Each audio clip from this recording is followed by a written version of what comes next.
Criminy.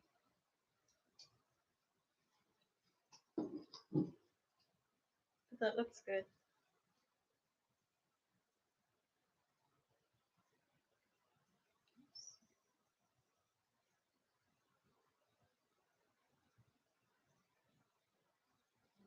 There you go. How's that look? That's better. You want to be centered more?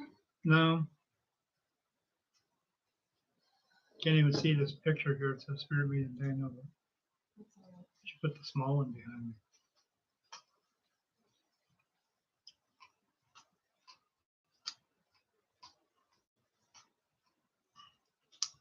Well, we have one young lady here. Kat is in the room. Yeah, can you do a sound check for me, Kat? Can you let me know if you can hear me? I just want to make sure the volume is correct.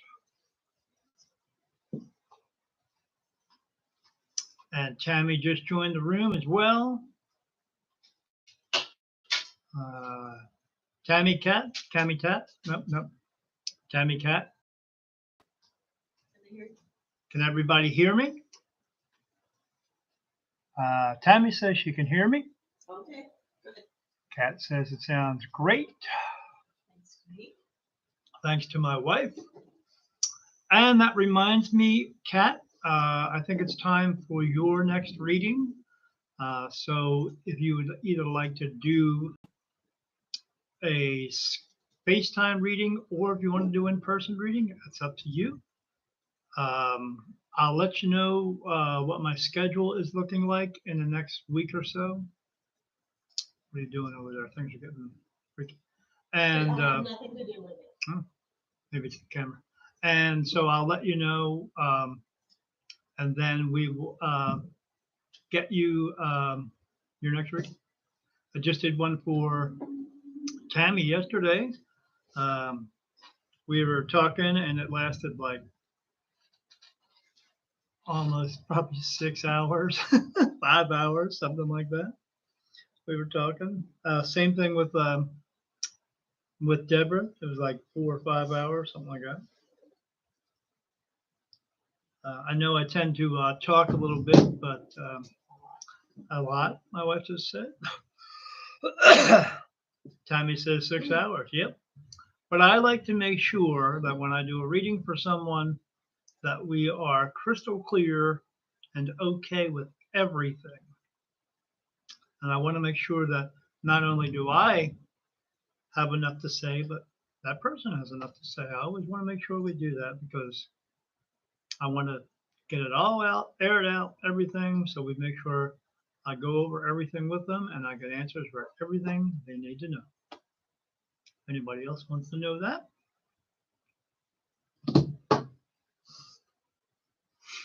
I hope everybody is doing okay tonight. How's your weekend been so far? It was a beautiful day out today. I took my bike for a ride. That's why I got this long sleeve shirt on because I just got done riding my bike a couple hours ago because it was beautiful out. But then it got a little chilly on my way home. I'm just glad. Last time I did that, it was warm out, but by the time I left to go home, it was cold. And by the time I got home, I was shivering, shaking all night long. I'm watching the camera, and the way whatever it's doing, it's like slowing down, stopping, slowing down, stopping. See what I mean? Look. Well, that's more to do with our sucky bandwidth than anything else. So. Oh, okay. Then it has to do with sucky bandwidth. Okay, awesome. Nobody likes sucky bandwidth. All right, today's video is bullshit. No, today's video is open mic night. So I'm not going to talk about any specific subject. I'm just going to wait for everyone else to ask questions. If you want a personal question answered, I'll answer that. If you have a question about anything spiritual, I will answer that. And Alberto, don't see any questions being asked, then I'll just Keep going. keep talking and ramble on. I would like to mention one thing, though. I want this to be the norm for my live videos, and that is whenever I do the live videos, everyone and anyone can ask a question. It's not limited to, who's on first and what's on second. I will answer each question in the order they are asked, but anyone can ask me a question. And the only way I can answer your questions is if you ask them.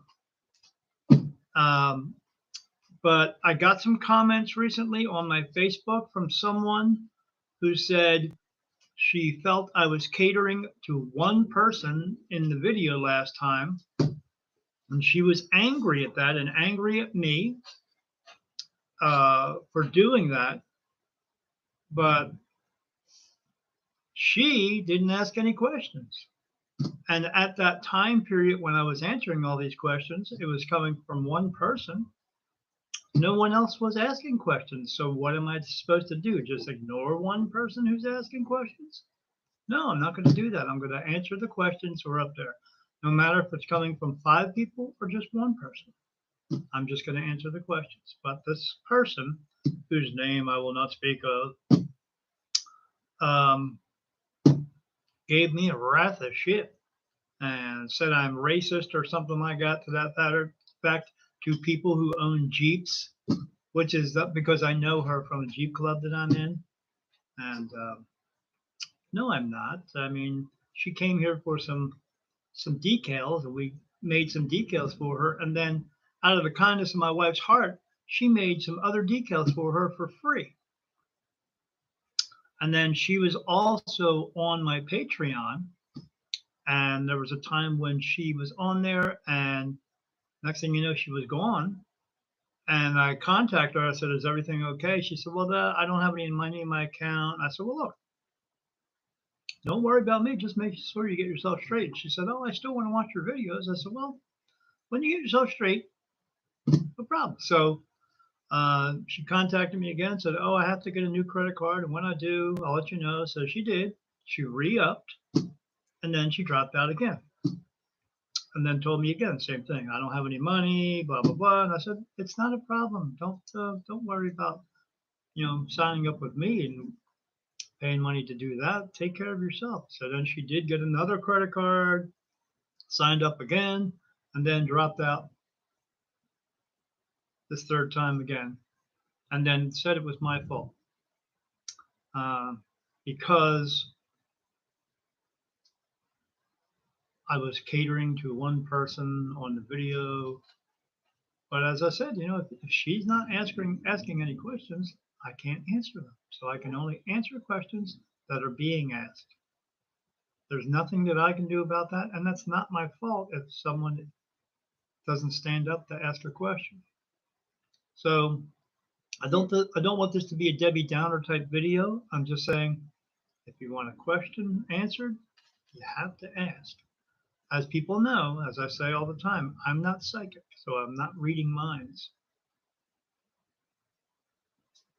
So with that, anyone who wants to ask a question, please ask a question, and I will do the best I can to answer it for you. And let's have a good evening with Talking with Spirit and see what they say. So said, let's see, Deborah Lamb says, "Haters gonna hate." Bitches be bitches. Yeah, they can hate if they want to, and that's fine. That's her. That's what she feels she needs to do. And if that's what she feels that she needs to do, that's fine. But people like to blame other people for their problems and don't want to take responsibility for themselves. But I don't let it ruin my day because she can say whatever she wants to. get it off her chest, call me a bunch of names, but those names and all that doesn't mean anything to me. I didn't take it personal. It just is what it is. Let it go because it's not important. That's someone who is negative, imposing her negative energy on me or other people. And when you have negative people around you like that, cut yourself off from them, let them go. If she wants to come back and to apologize, that's okay, but doesn't mean that's going to make it any better. I will forgive her. No problem with that. But I will think twice about letting her and whatever she does back into my life. What else we got here? Yep, Deborah said it was gorgeous. I shopped. Gorgeous while I shop. Yep. Windy and cold on top. Yeah, it did get windy and cold, that's for sure. It's supposed to cool down the rest of this week coming. Rain tomorrow. Yeah, rain tomorrow, and then it's gonna, I think by next Saturday, it's gonna go back up to 70. That'll be good. That's 70 again next Saturday. Maybe I'll take a ride next Saturday. I'm just looking forward to more. I didn't get out and ride my motorcycle too much in the last 2 years because of doing all this stuff. And because last year it was, even though there's no such place as hell, it was hot as hell last year. And when you ride a motorcycle like that, it's like you're driving underneath of a hairdryer. And it's just the hot air blowing in your face, and that's not always fun. And the older I get, I don't deal with heat very well. I used to love it. Now I don't do so well with it. As I said before, I have an announcement. 2 of the people here already know about that because I spoke to them already. It also says there's 8 people in the room. I only see a couple. So if you're in the room, could you please do me one or 2 favors? Let me know you are in the room and hit that like button up top on the left-hand side. It's looks like a thumbs up, and smash that, smack it, whatever you got to do. It's on the bottom of the video. It's on the bottom of the video. Yeah. Oh, okay. And say you like the video so I can continue to bring videos on here, because the more you do that, then the more YouTube sees that and they see the videos are relevant, and they will continue to allow to have them on here. So if you can, hit that like button for me to let me know everything's okay. Or if you have a complaint, tell somebody else, because I'm not going to listen to you. Okay. Deborah says my kids are coming over Easter Sunday. I hope it doesn't rain. My yard is a hot mess. Ugh. Well, you have 1 or 2 options. It's just a yard, and who cares? Or you can make Roy go out there and clean the yard. Well, if it's a mushy mess, I can't do Easter hunt. Yeah. Oh, mushy mess for no Easter egg hunt. I don't think of these things because no, I never really did Easter egg hunts when I was a kid. I mean, I did with my mom, at home, but we didn't do anything out in the yard. It was always in the house. And you open the Easter egg and you got a nickel or you got a quarter. What do they get these days? You open up an Easter egg and you get an iPhone or something. You get unlimited unlimited whatever on your iPhone for a 4-year-old kid, because that's what they need. It's not what they need. They need to be playing with other children and not staring into a phone all day long. So the announcement. What is the announcement? The announcement is we are going to start a podcast. We're going to start doing podcasting very soon, probably maybe middle of or end of April. It's not going to be under the Spirit Medium Daniel name. It's actually going to be under our business name. Um, and our business name is called Beyond the Veil. So that's the podcast name. It's going to call Beyond the Veil. And then each episode it'll be in seasons. It'll be season 1, episode 1, season 1, episode 2. That way, so you'll know if you want to go back and see something different in one or the other one, you know exactly which one to go to. And the reason I'm going to call them episode 1 and episode 2, because I'm not going to come out with a specific subject for each one and a name in the video. It's just going to be 1, 2, 3, 4. And if you watch them frequently enough, you'll know which ones are which. Because with Spirit Medium Daniel, I talk mainly about spirit and the spirit realm. But within the Beyond the Veil, we're going to go for a wider range for the audience, not just about spirit, um, but about grounding, about empaths, about crystals, tarot cards, uh, unidentified flying objects, that type of stuff. So I want to get as much content out there for a wider range of an audience than just doing the spirit type stuff. I love doing the spirit stuff, absolutely. I'm going to always do that. That's going to be my thing. But we want to do more so people have more to grasp a hold of. So that'll be coming soon. Like I said, it's going to be under Beyond the Veil. That's our business name, and I figured that would be a good name for that. So it covers a wider range. That's all.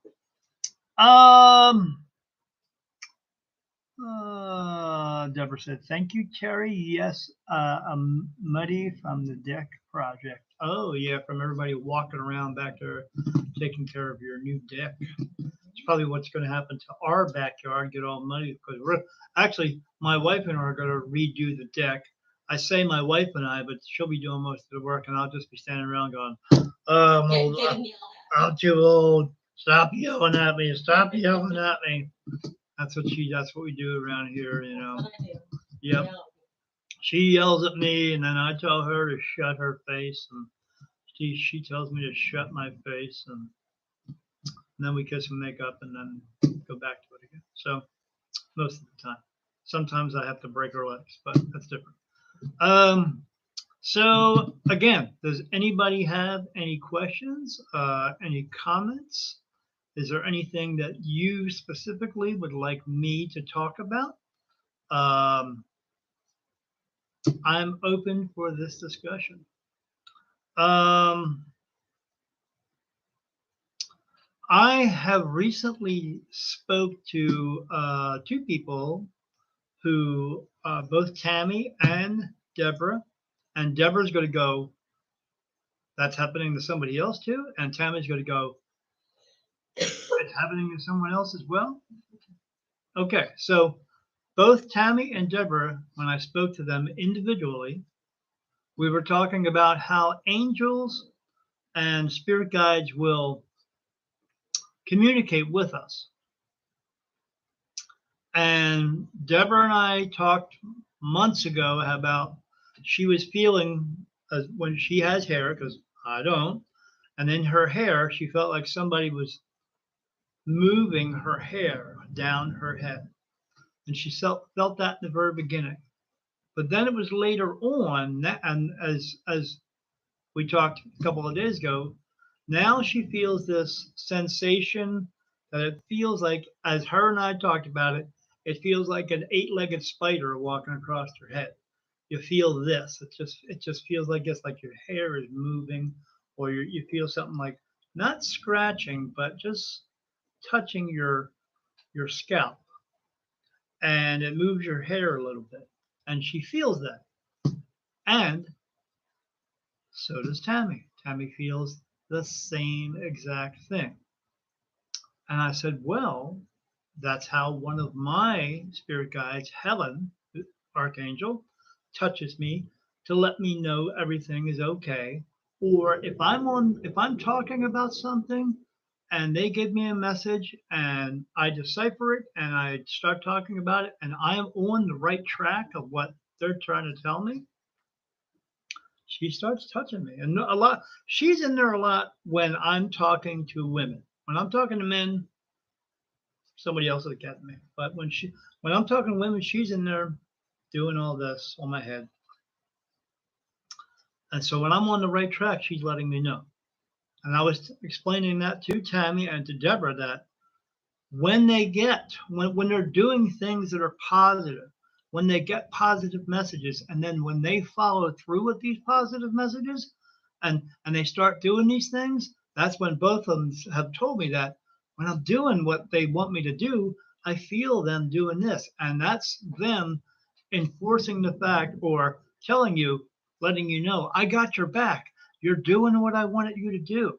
You're doing what needs to be done and you're on the right track. You're on the correct path. Now, you could also use that in another way where you can ask them questions. And if you want to ask them questions, you can say to them, because both of them are getting Helen. Helen is the one who's doing it too, for both of them as well. And then Michael touches Tammy here a certain way and touches Deborah in the same way, so right in this area here. Uh, and when they get that touch, that's when they're doing something good. So I told them both, for both of those touches, that if you want to ask them something that you need an answer to, a basic yes or no answer, all you have to do is say, hey, Michael, do you want me? I want to do this thing tomorrow, whatever it is. I want to go to the mall. What have you. Is it okay for me to go? And the reason I say that because I used to just, before I knew I was all this, I would just get up and go somewhere. And sometimes things would turn out good, and sometimes things turn out not so good. But now, because I have them as a helpfulness to where I'm going to go and what I'm going to do, the decisions I can make, I can get answers from them. As just as an example, I wanted to go riding my motorcycle a couple months ago. It was actually warm out one day. And I said to them, hey, I want to go ride my bike today. And they said, no, I got a no answer because I get no answers. Yes and no answers. And they said, no. I was like, oh, well, can I go riding later this afternoon? No. Can I go riding maybe closer to evening? No. I said, so you don't want me to go riding at all today? Then I got a, yes, we don't want you to go riding. No, don't go riding. I was like, ugh, okay.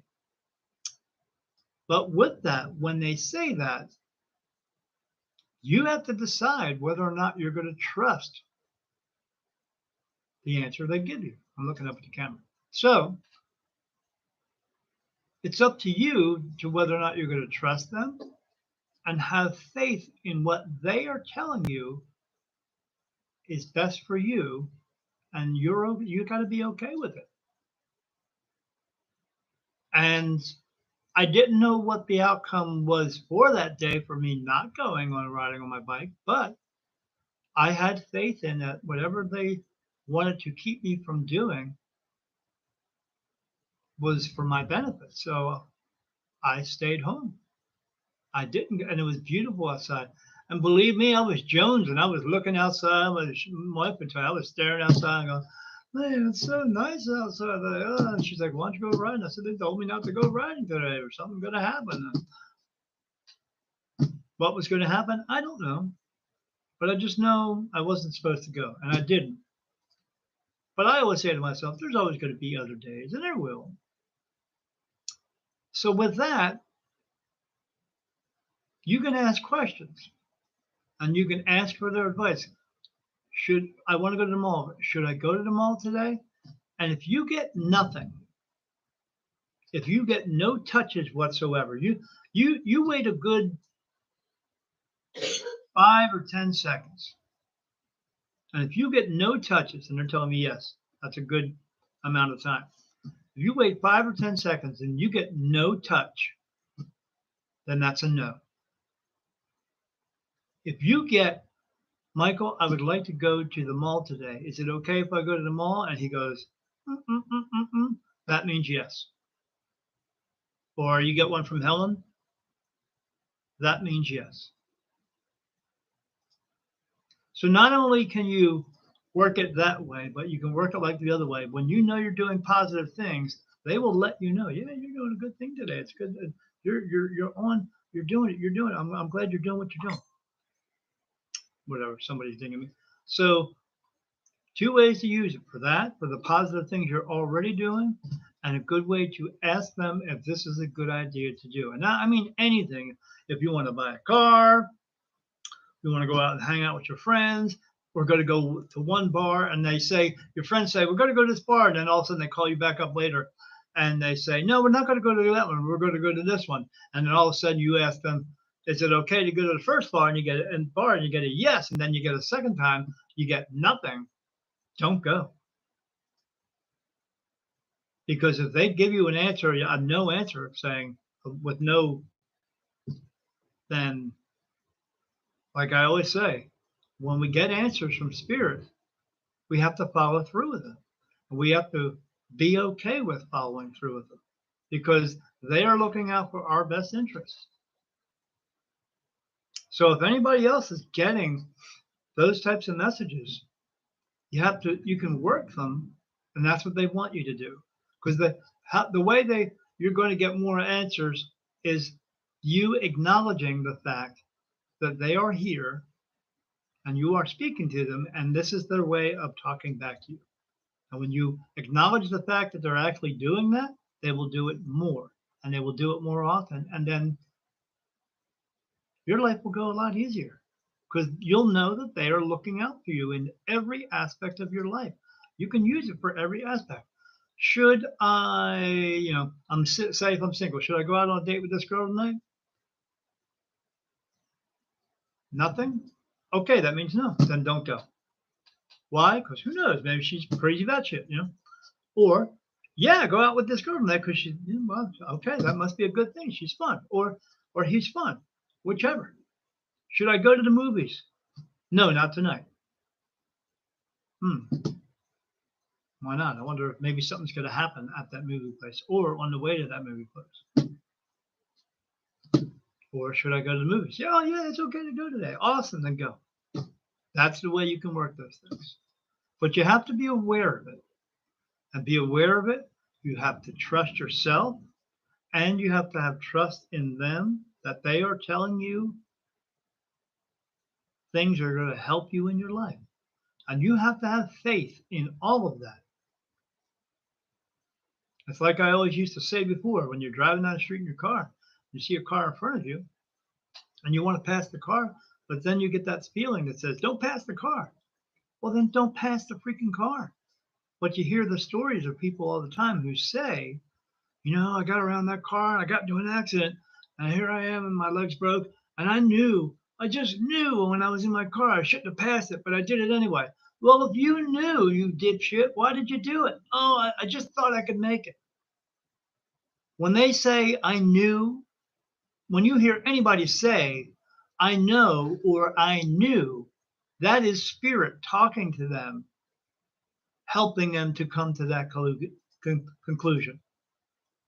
When they say, I knew that was going to happen, they partially knew it, but spirit was connecting with their soul, which connects with them, which told them this is what's going to happen. So anytime you are out with any of your friends and any other people and you see that,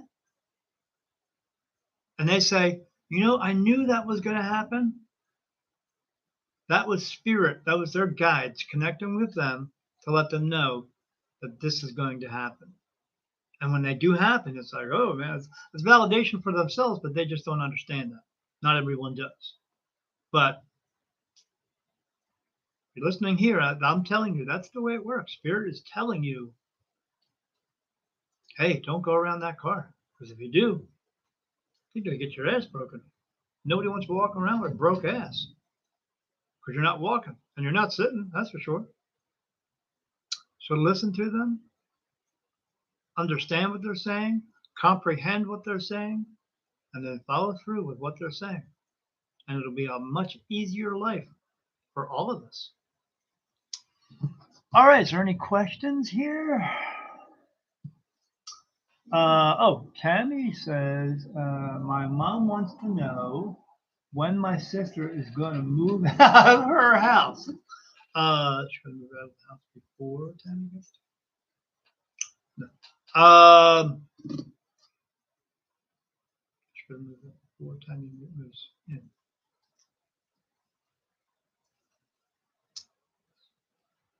She will move out before you move in. Your mom's going to be replacing one daughter with another daughter. But your mom, you need to tell your mom she needs to be proactive in that part. So she needs to get on your sister's ass and tell her it's time for her to go. Tell your mom to stop waiting around for it to happen.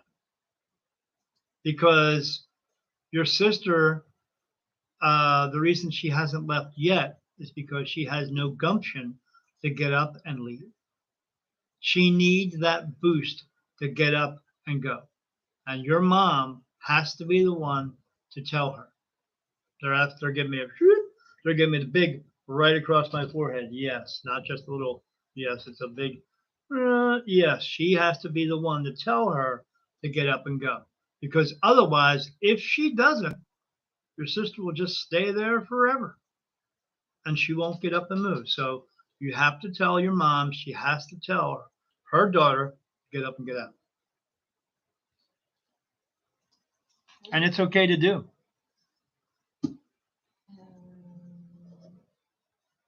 Deborah says that she's been trying to get answers for a while. She's getting more answers, or thinks she is. You don't think you're getting more answers, Deborah. We talked about this. You are getting more answers all the time. All the time. So we have D. Wildshire. You know her?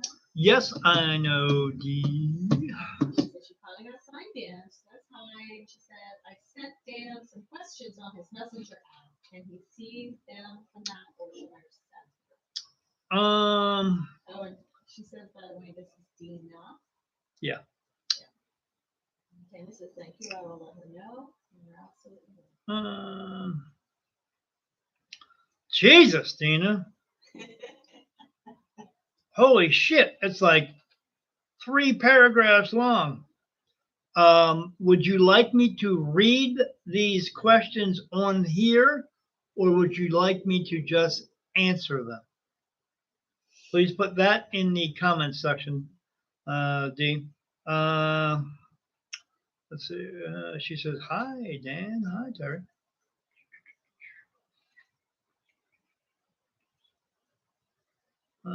I heard the ding on my phone. I just disregarded it because it's hard to read this and that at the same time.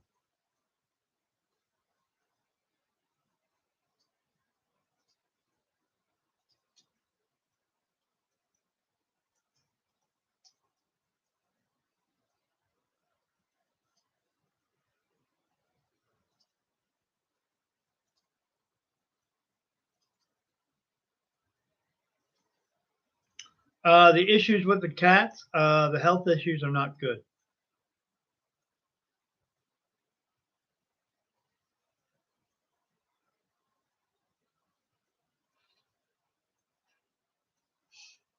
My advice with the cats is you got one of two choices. Take them to the vet and have you cost you hundreds of dollars and your cats are going to remain sick, or let your cats remain sick and keep them comfortable. Because we have to give one of my cats something called Laxatone, because when he licks his fur, Some of it gets caught in his stomach, and it'll make him throw up a couple days in a row, and then he's all sick and tired and stuff like that. So we give him the Laxatone, and that melts the hair, and it lets it pass, and then he's okay. But that's something that's going to continue for the rest of his life. And he's what, 11 now? So, and what did it cost us to find that out? About $600 or $700, literally, for a tube of this goop that Terry has to hold him down and shove it into his mouth and down his throat. He's like, and he gets all angry at us and stuff like that. He gets angry at me. Yeah, he hates on her, and he comes to me like, "Daddy, rescue me!" But yeah, you can take him to a vet. It's going to cost you hundreds of dollars to find out, well, your cat's sick, and that sickness is just never going to go away. So, what's more important? It's like putting your mom into a nursing home, and guess what? Mom's going to die anyway. So you want to put her in a nursing home, it's going to cost you hundreds of thousands of dollars because she's going to die, or would you rather have her die at home because she's going to die? Now, if she was dying at home and her health was really, really bad because regular people have no business taking care of people who are in really bad health, they need professionals to do it. That's different. But which would you rather do,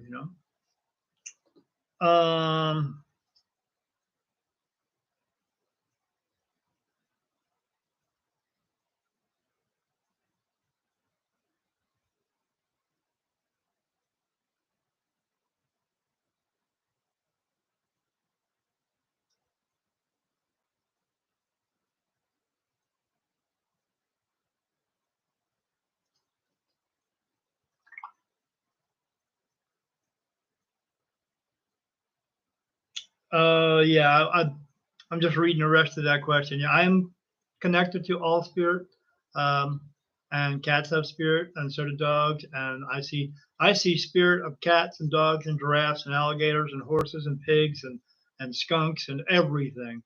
Um, and so I'm connected to all of that.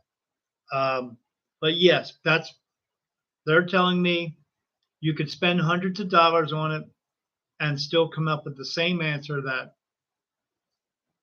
the cats are ill and there's nothing you can really do about it. They'll give you a little bit of medicine, but I mean that's not really going to do much about it. They'll tell you the same thing. Well, you might as well just sit home and make the cat as comfortable as possible until the cat,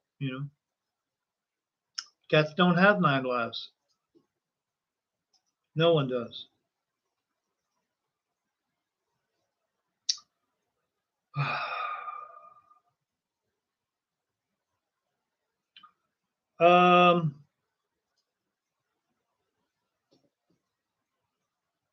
You need to have a talk with your mom. I'm still talking to Dina. You need to have a talk with your mom. Your mom is like really trying to hang in there. They are telling me that she needs to know that that is not necessary. She's trying to hold on for like every moment, every day, every hour. She's just trying to hold on. She needs to know that that is not necessary. She needs to. There's a time when people are getting ready to die and they stay a little bit longer because they really want to hold on. She needs to let go. She needs to understand it's okay to let go. It'll make the process for her easier. But your mom is just really trying to hold on. Like she doesn't want to go yet. And that's okay if you have a real good quality of life. But they're telling me to urge you to tell her, it's not important, Mom, let it go. She has to be made aware of and to feel comfortable to know it's not important. Let it go. She has to be made comfortable with that decision for herself. Now, like I always say, we can tell them that as much as we want to. Like my analogy for that is if I was talking to someone who's an alcoholic, I can tell them to stop drinking, but they themselves have to stop doing the drinking. Your mom has to decide for herself to make that decision that it's okay if I just go. So you could give her as much advice as you can to try to help her with that decision, but she's going to make it for herself. But she's trying to hold on for something. It's just, I don't know. I don't know what she's trying to hold on for, but I just do know she's trying a little too hard. And you need to tell her, that's enough, Mom. You don't need to be doing all that. She's trying to hold on for other people. She doesn't need to do that. She needs to do this for herself. Because we all leave this earth on our own.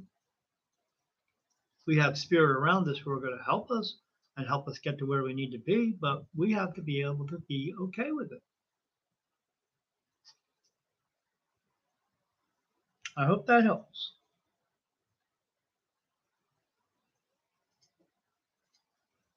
Oh my God, look at all the comments here.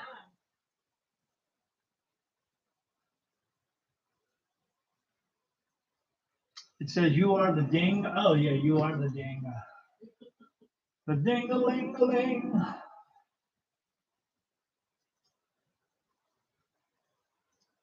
Oh, you got one cat that's 15. That's like 100 years old in people years. Yeah, that's 7 times 15 is what? 30. Yeah, that's 105 years old in people years. Yeah, that cat is, it's time for that cat to go. Come on, man. Don't worry about that. When I see you and you're 105 years old, gee, I'm going to say, hey, get the fuck out of here. You just let it go.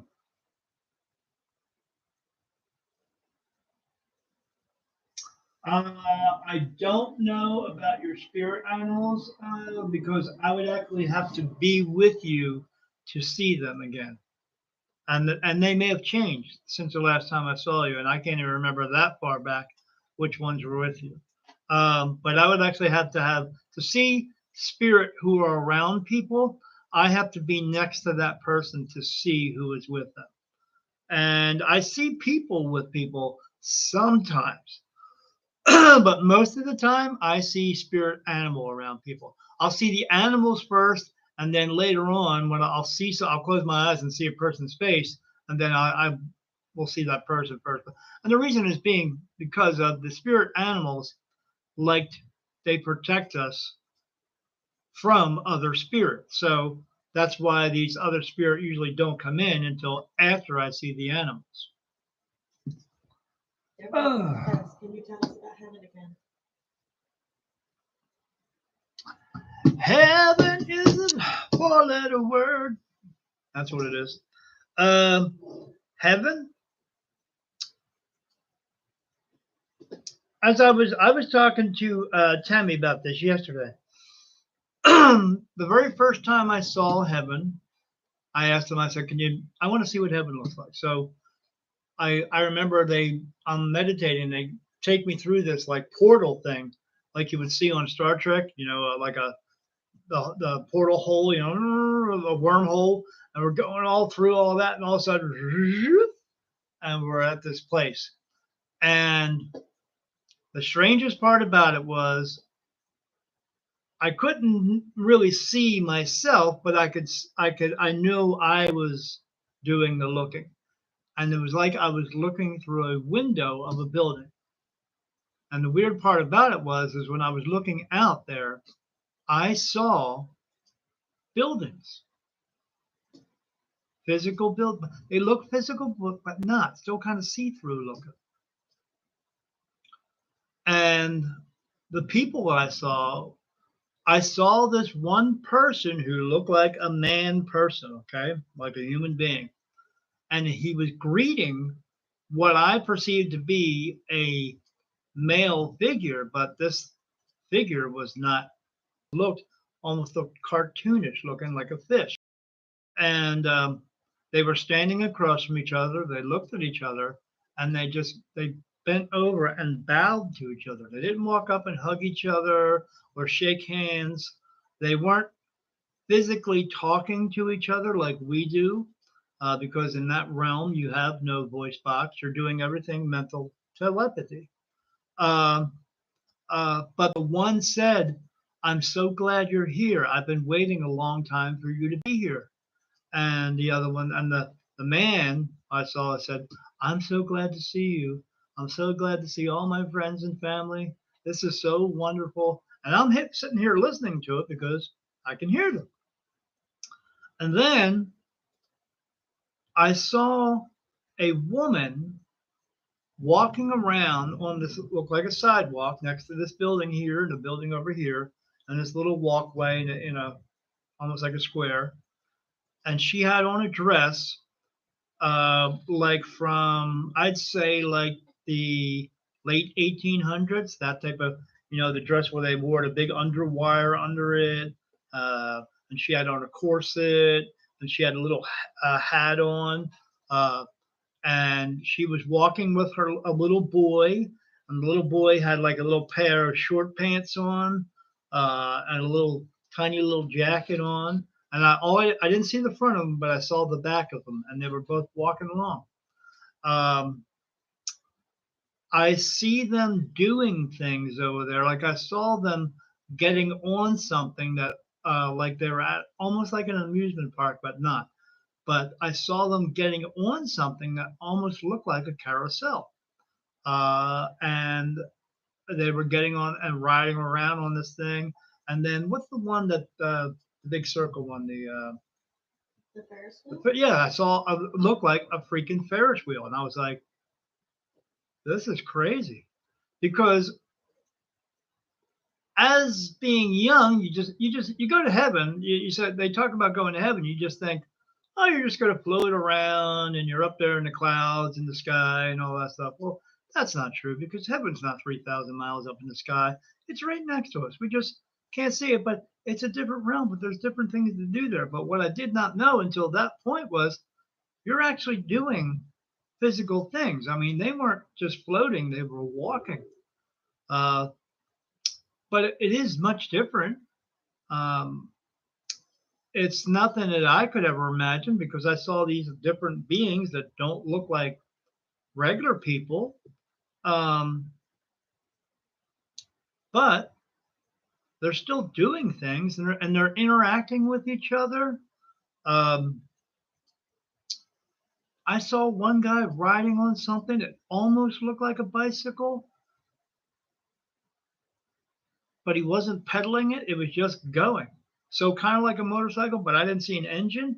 I just saw him on something that looked like it had wheels and was just going around. And I was like, that's pretty, that's, what is that? But it was hard for me to grasp, because I was like, I didn't think you could do physical things in there, but they just keep telling me, yes, you can. You can.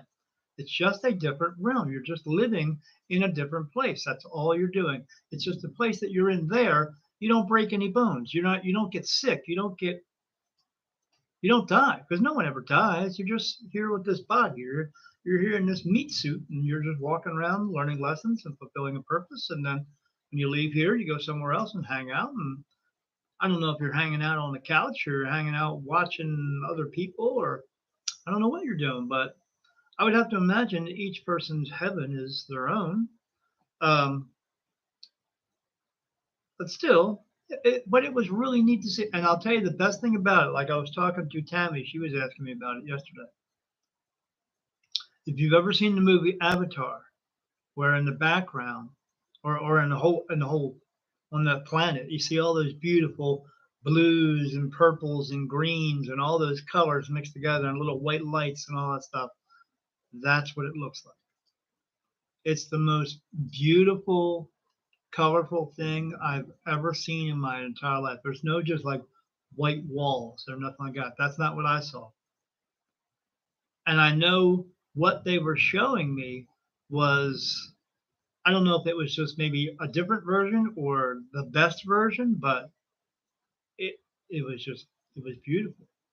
It was every color of the rainbow, except I didn't see anything black. But I did see like blues and oranges and purples and greens and all kinds of stuff. But everything was colorful and little white lights everywhere and these little white things flying around. And I just know, well, that's someone or something else flying around. But we'll all get there one day. It's just not time yet. That's all.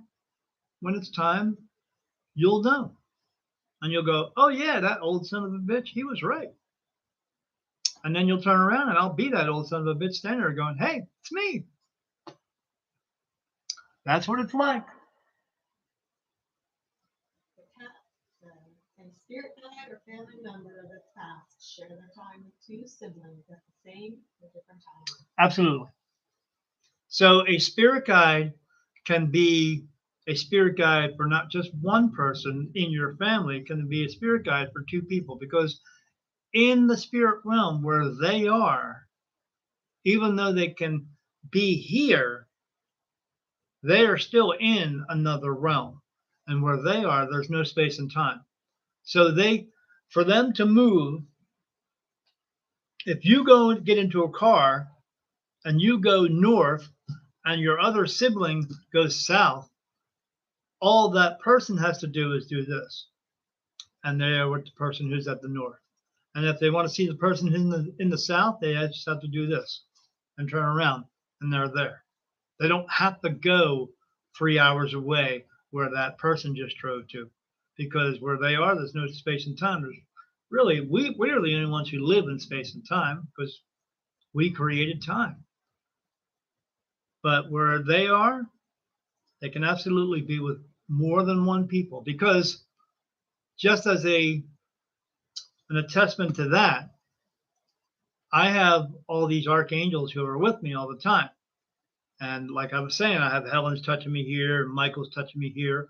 Well, not only do I have them, but both Tammy and Deborah has Michael and Helen with them.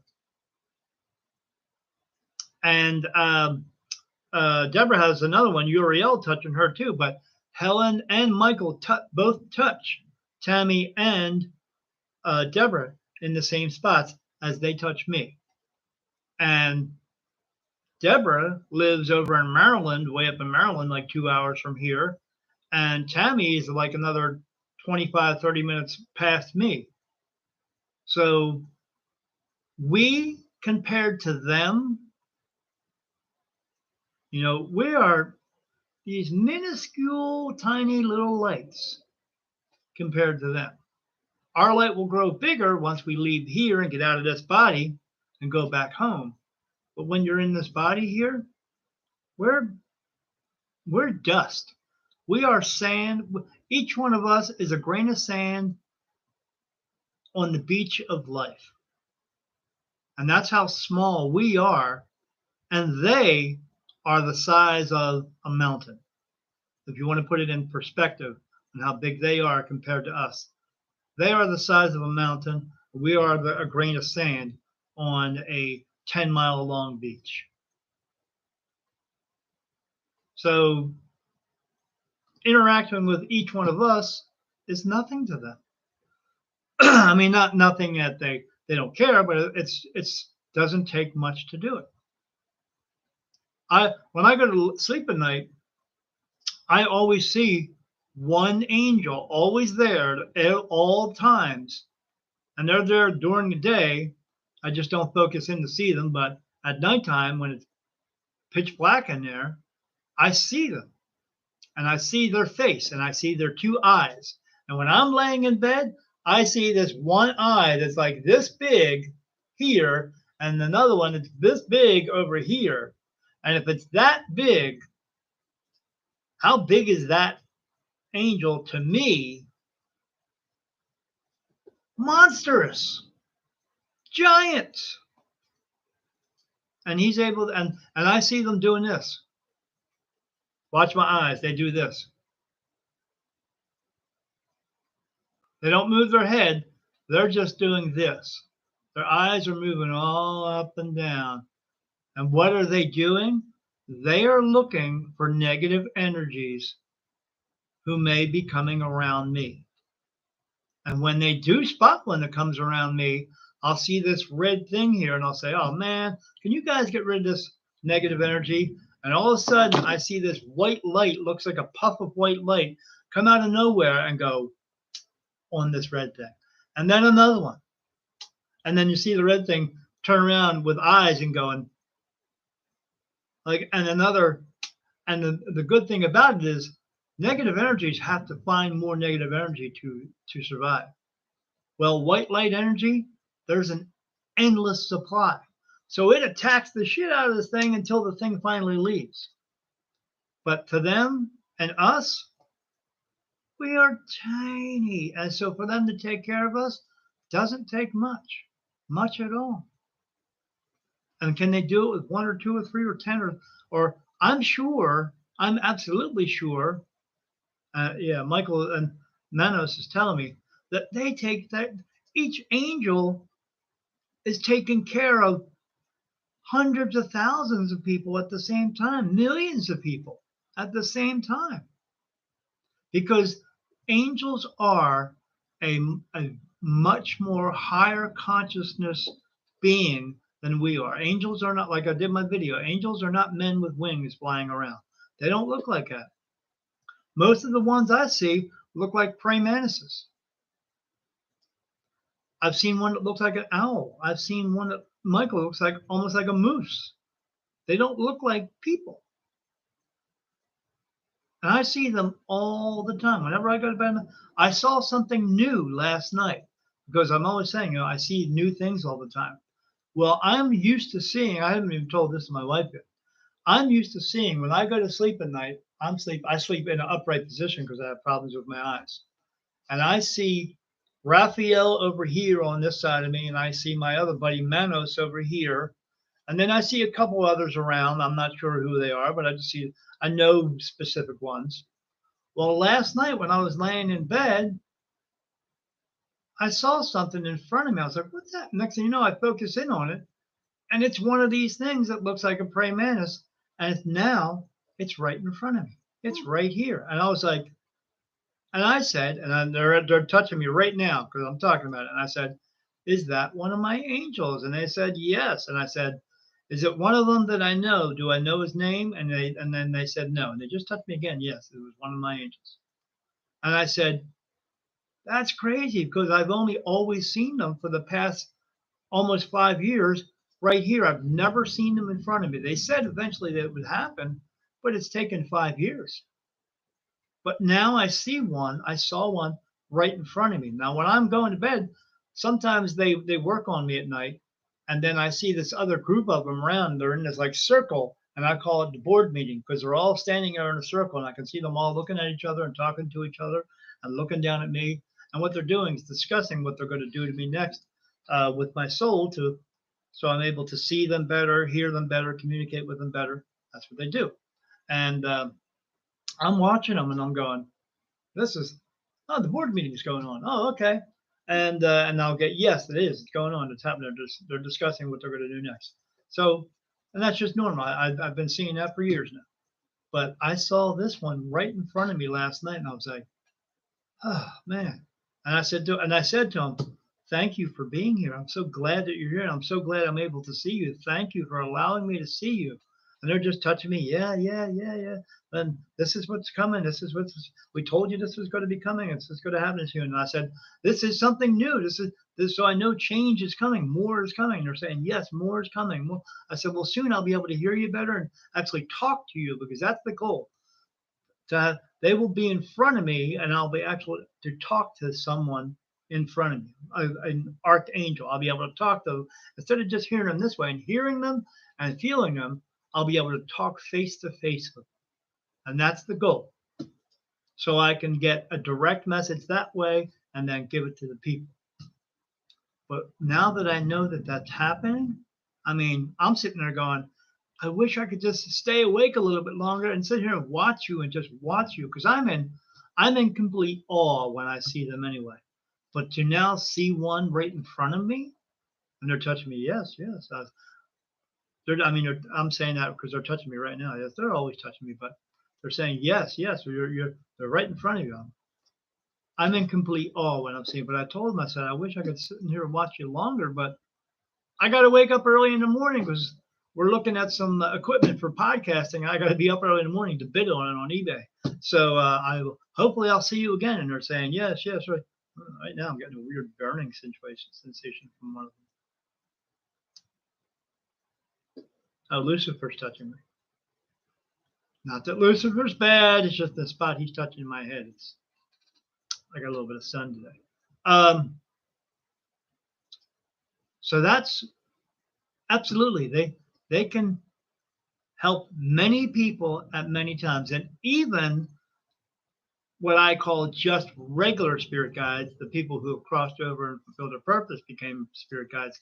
They too can also help sibling and sibling, but that is up to them. They volunteer for that. You can't request one. Correct? Correct. They're telling me, I'm asking them the question at the same time. Correct? You can't request one.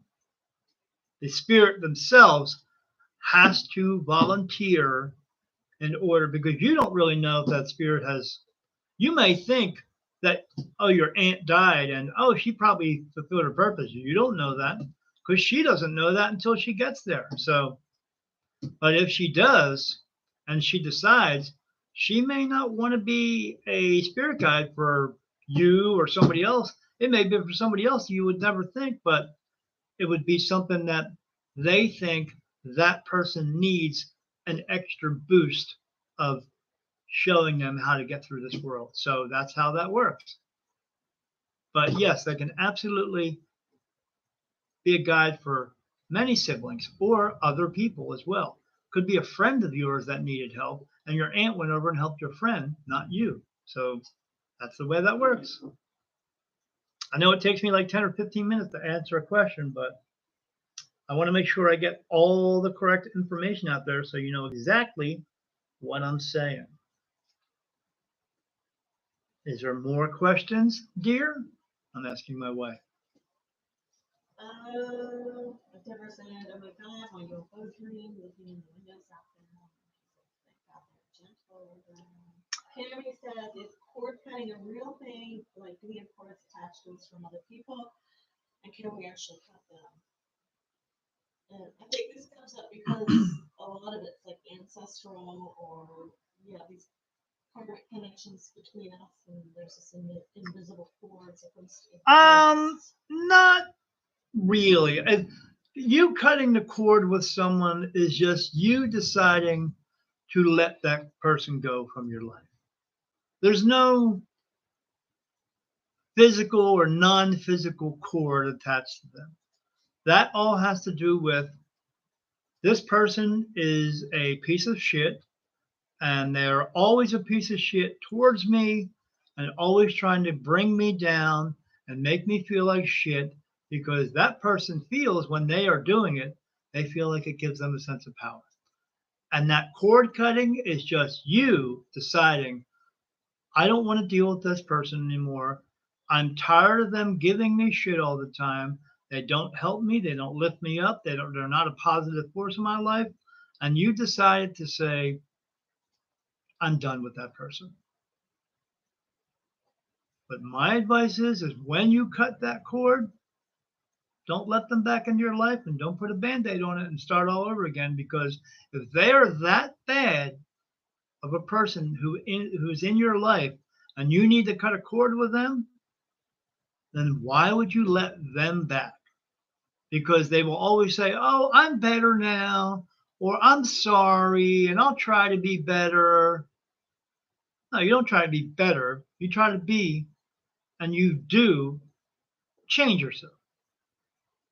But a lot of negative people don't want to change themselves. That's why they're negative people.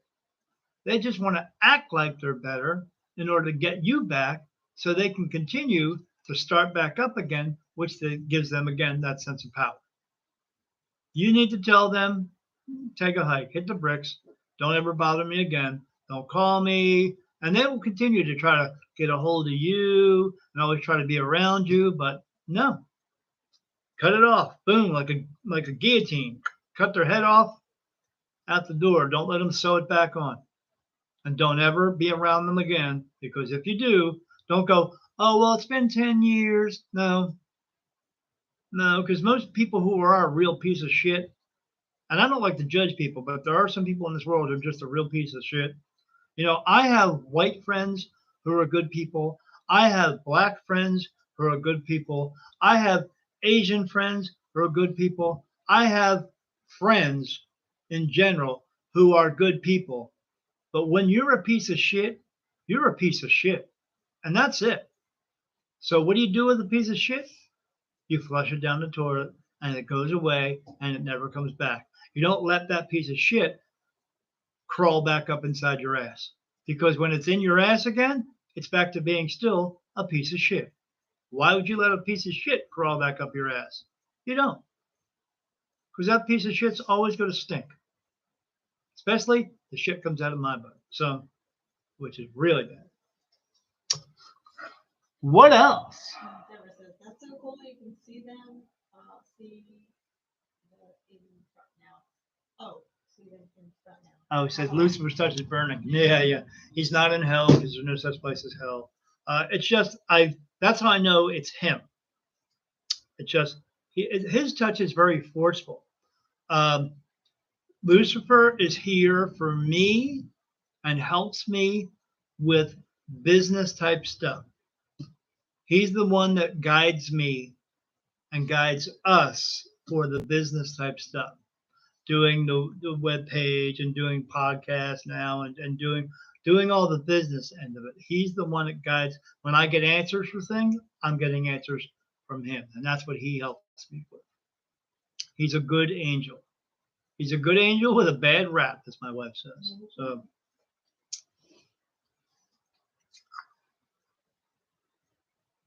thank you. Tammy says, no, I'm done for good. You're going back ever. That's right. No going back ever. So yeah. Tell them to take a hike, man.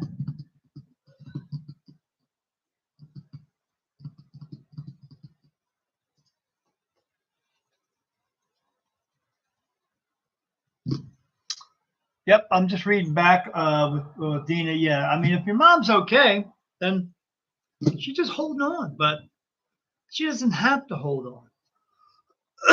She doesn't need to hold on. There's nothing she's going to miss. Because like I said, when you pass away, when you leave here and you go on to the next realm, if it were not true that they could still see us, then why would people be asking me questions about them where they are? Why would they be coming back here being spirit guides? They can see everything we do. They could be living their whole other life in heaven doing all that cool stuff. And if they want to see something that we're doing, they just turn around and look. And they go, they're okay. It's not like they have to come here and be with us all the time. Not all of them do. But some of them do. They want to be around us. Because some people struggle with death a lot. Because the world taught us to struggle with death. The world and, our non-buddy religion taught us to struggle with death, and death is a horrible thing, and you should fear death. It's going to be the worst thing in the world. And, but as we all know, death is all about making money. Because I don't know if anybody remembers, I think I was talking to Tammy about this yesterday. Do you remember back in the 80s when we all had the pet rock? Well, guess what? When you die, you get a new pet rock. It's called a tombstone. It just has your name on it. And it's worth the same amount as that pet rock was worth. Absolutely nothing. Because when you leave here and you look at that rock and you're gone and you look down on that rock, you don't give a shit about that rock because it's not worth anything, because it does not describe who you were or what you were to other people. It just has a name scribbled on it. It means nothing. Don't let your life be just a name on a rock. Let people remember for who you are, for who you were, and what you did here. They don't want to remember you by staring at a freaking tombstone, because that tombstone it's just a rock amongst all the other stupid rocks in this world. Don't let it be that way.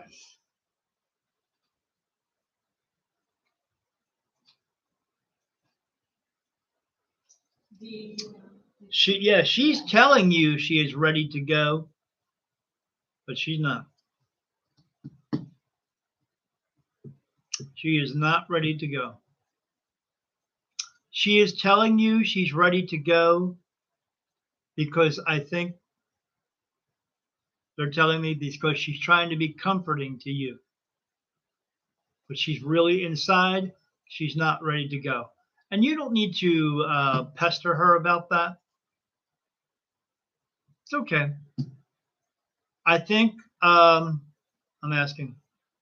She's a little scared, is what it is. And that's rightfully so. No one, because the world has taught us that we should fear our death. When you get told that all the time, of course you're going to be scared about it. It's at that moment of the transition when you leave here and go there, you'll know right then and there, being scared was stupid. Because this is pretty nice. You'll know right then and there. What you also need to know is when right then and there it comes, you walk your damn ass into that light. Don't take a second guess. Walk right in, because you second guess that light, and that personal light will turn on. Everybody gets a personal light. There's one remaining light that stays lit all the time, but everybody gets a personal light. And then when that light goes out because you decided to not go in, then you got to find me. And you may not be near me. That's why I see so many spirits, because they come to me. And if you don't find me, because some of them are surprised when they see me, they look at me like, what is this? And they're kind of like, it looks familiar. And then they go, oh, I think it's that's that light. And then some of them give me a look like, yeah, whatever, light. Like, screw you, light. I'm going to stick it to the light man. I'm not going in there. And then I say, hey, you can go in there if you want to. And they go, well, I can't believe that thing just spoke to me. The best part about that is no matter when I see people, if I see a person, or if I see a dog, or if I see a cat, or a giraffe, or a horse, whatever I say to them gets translated for them to understand it. And whatever they say back to me, if a horse says something to me, it gets translated into my mind what he's actually saying. It just comes through. Hey, how are you? I'm good. How are you? There's a universal thing going on there. Everyone understands it. We could all hear that. We could all understand it. But because we are, what's a good word to say?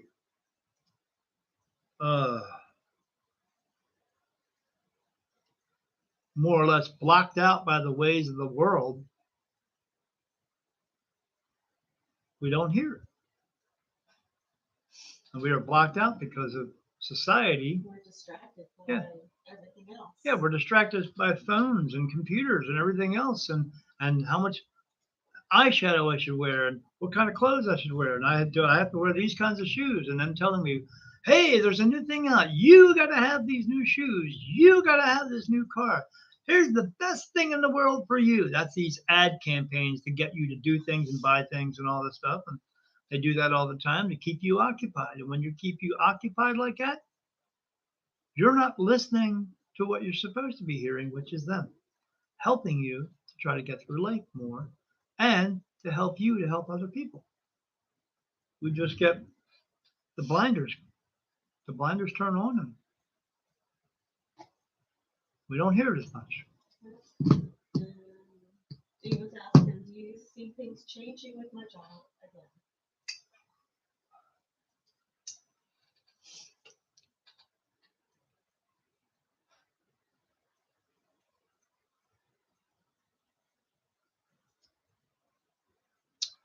Is her job going to change again? Anytime in the future? Anytime in the next 6 months? In the next 6 months? No. In the next year?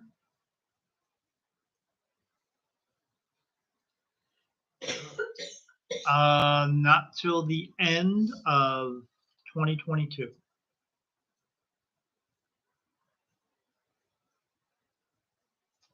Like summer, August of 2022.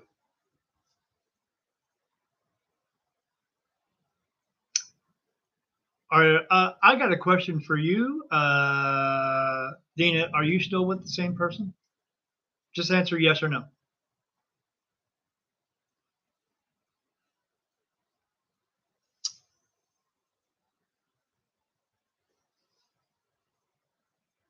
Why?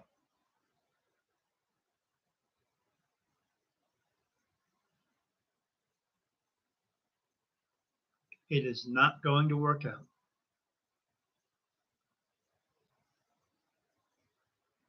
And you know this.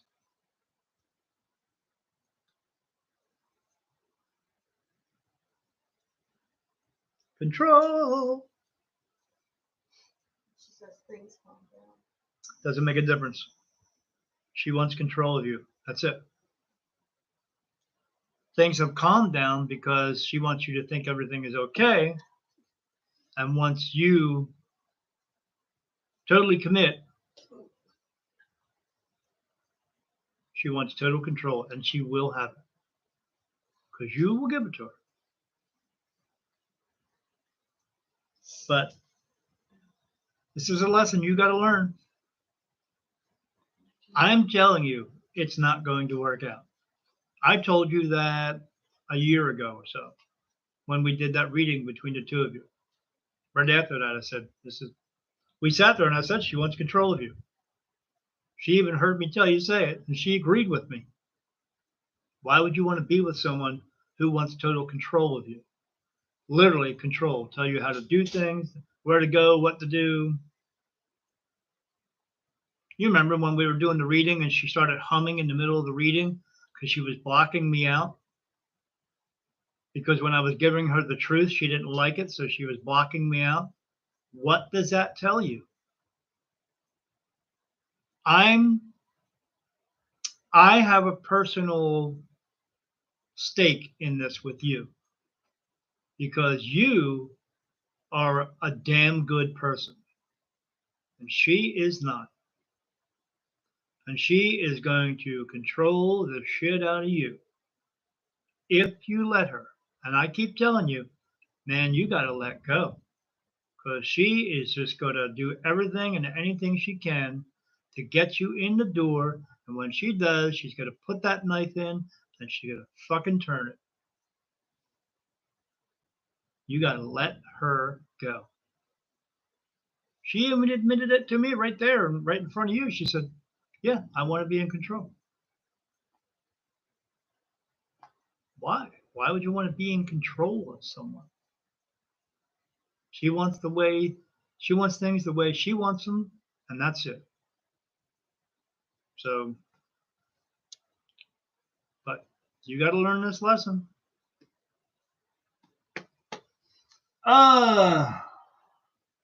Consider more options. There's one option to consider, and that is get the fuck out. But do it when it's best, when you have all your ducks in a row.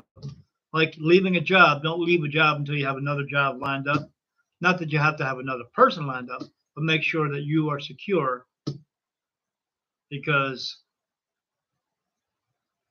you're under her roof and it's her rules. We even talked about that. She wanted you to move in with her and you were always afraid to move in with her. And she basically said right then and there, when you move in with me, you're going to be under my rules, and you're going to do what I want you to do. And you were looking at me and looking at her, and I'm looking at her like, holy shit, she's admitting it right in front of me. And I was like, man, why would you want that? I even said that. Why would you want that right in front of her? I don't care, because but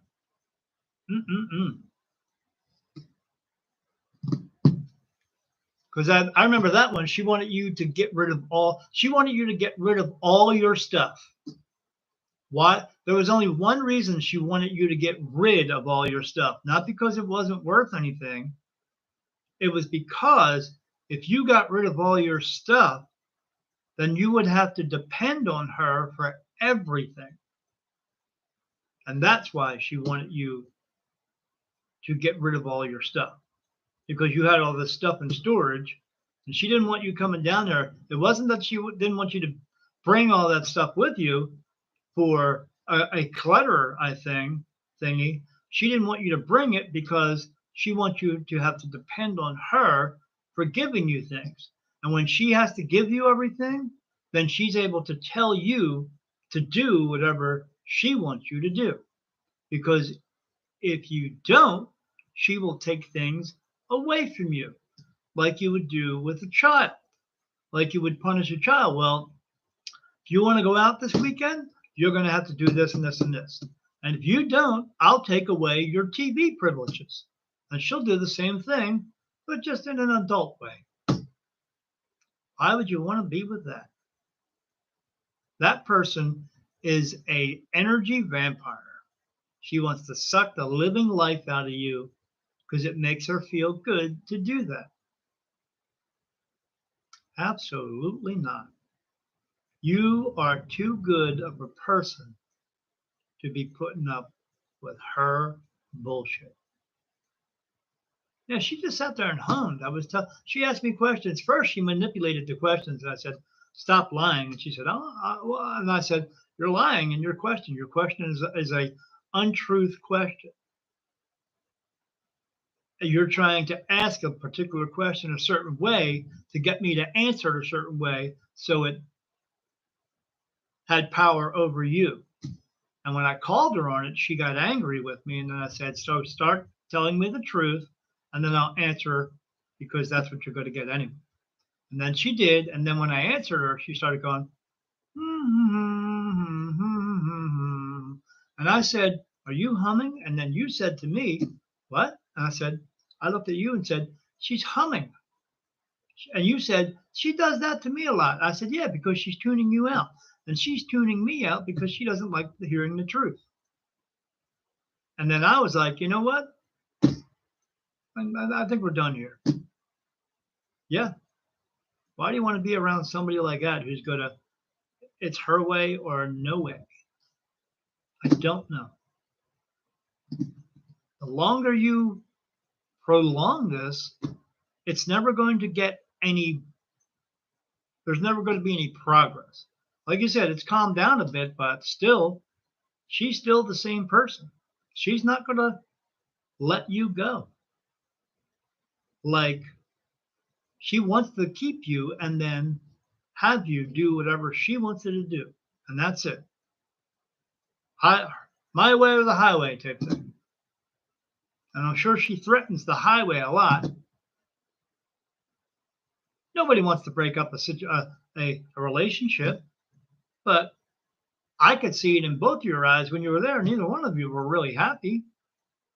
Why would you be with somebody you're not happy with, or you're not happy at all? Not good to be in that kind of situation. You need at this moment to take care of you. Your mom, when it's time for her to go, she will go. She's still trying to hold on. And I think a lot of it, is because of your unhappiness. Oh, man, I just got a touch right here. That's why your mom is doing all this hanging on stuff, because she's afraid of your unhappiness. That was, whew. That was right there, man. Michael tell me, yes, she's hanging on because of your unhappiness. She wants you to be happy. She doesn't want to leave until you're happy. So let me ask you in this way. If this will hit home for you, do you want your mom sticking around here any longer than she needs to be because of your unhappiness? So in other words, the cause of her wanting to stay here and hold on is because you're unhappy. She doesn't want to see you unhappy. She doesn't get it that when she passes on, she'll still be able to see you. So a lot of people feel they have unfinished business and they don't. There's no unfinished business. When it's time for you to go, it just is, and you don't. But a lot of the spirit will stay here. Do you want to take the chance of having your mom not cross over into the light because your mom is worried about you being happy?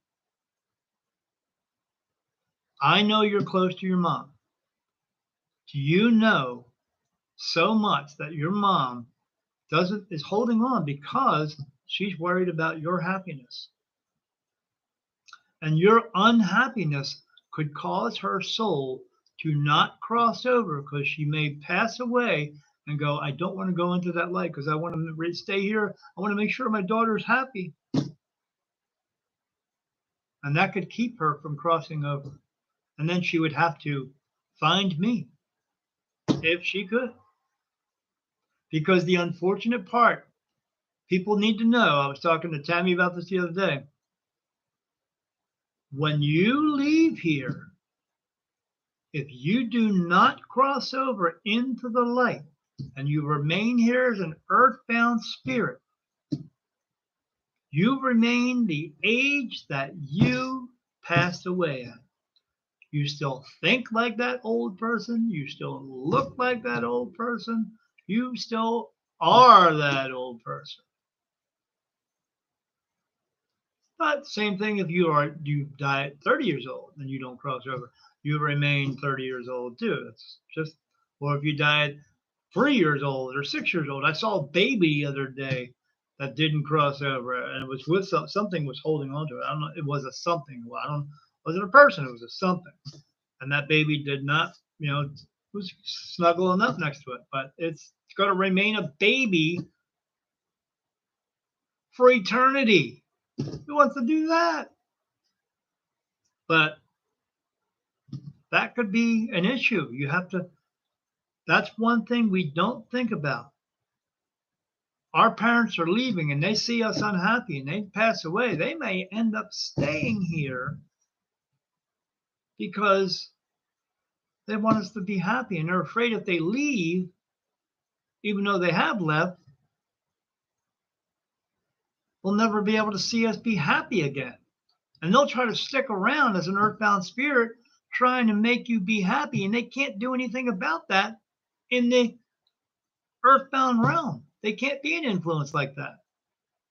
Negative energies can, because man, they'll suck the life out of you, but you got to be a negative person. But in that earthbound realm, she can't come up to you and say, hey, hey, hey. She can't. That's one of the other drawbacks. They can do things, they can move things and stuff like that, but they can't give you a message of something good because they're in a negative place. Do you want to be the cause of that? Not to put any guilt into you, but your mom really wants you to be happy, and she knows when you're happy and when you're not happy.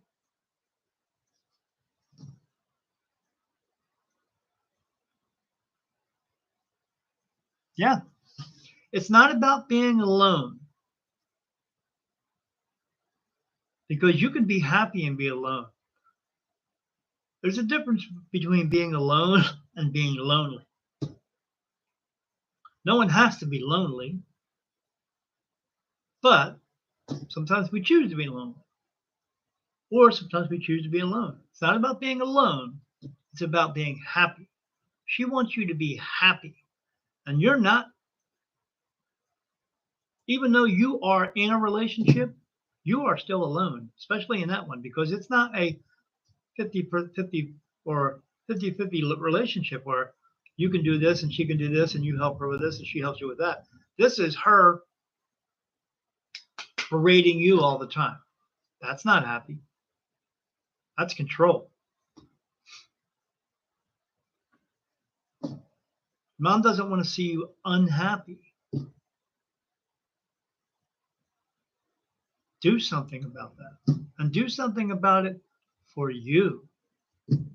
Because that is the important part here. It's about being happy for yourself.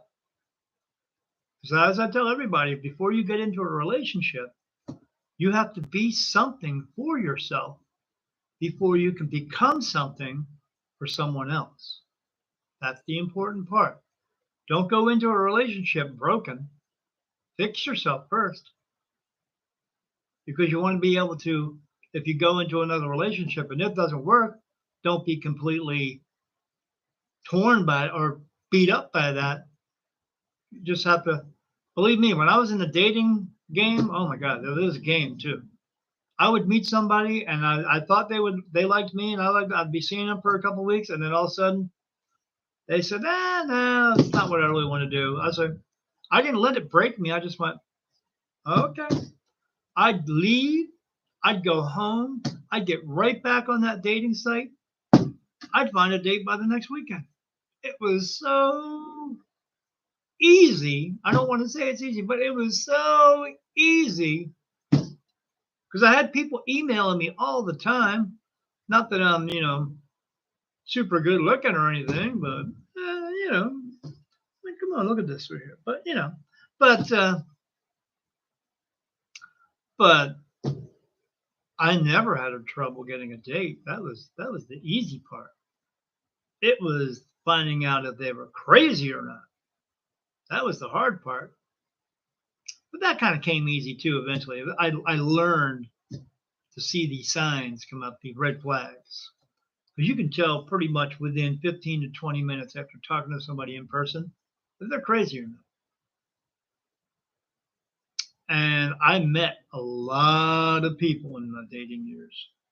From the time I was 40 until I was 47 when I met my wife, I would go meet them first.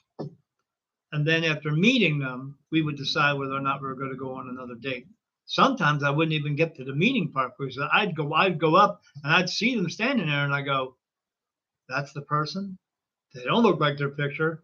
I'm fucking out of here and go. Well, I'm gone. Sometimes I'd get up. I remember one girl, I went to meet her at a bar and I showed up. I looked at her. I was like, something's not right here. It looks a little bit like the picture, but she also looked like she was pregnant. I was like, I kept looking down at it. And every time I looked down at it, she'd look at me and I'd look right back up. But freaked me out. But I asked her about it. I said, you just don't quite look like the pictures. And she said, well, that's because they were my sister. Why would I want to go out with somebody who's lying to me? So, yeah, but again, it's about being happy. You got to be with someone who makes you happy and you're not going to be happy all the time with every little aspect because sometimes stuff just happens, and it's about being able to be with someone who they put up with your shit and you put up with their shit because everybody has some type of baggage in their life. It's just how many bags can you carry in 2 arms, or do you have to carry one in each hand, one under each arm, and one with your foot, But in my wife's case, I got to get a U-Haul. So she just walked in. But, we all have stuff going on. It's about dealing with that stuff, and then mixing in happiness in the middle of that. But having someone in your life who's constantly telling you what to do and where you're going to go and how you're going to dress and how you should feel. You can eat this and you can do that and you can do that and you're only going to do this and you're only going to do it when I tell you can do it. That's not happy. And that's not love. I was talking to Tammy about that yesterday. That's not love. They think it's love. And they try to convince you into thinking it's love. But that's not love, it's control. You got to figure this out, man. Really do.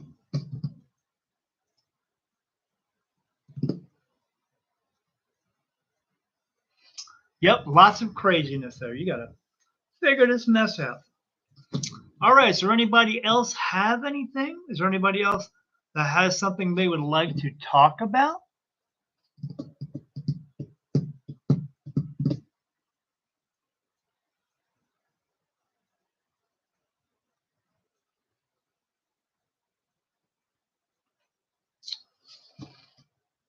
Well, your partner now is a control freak as well.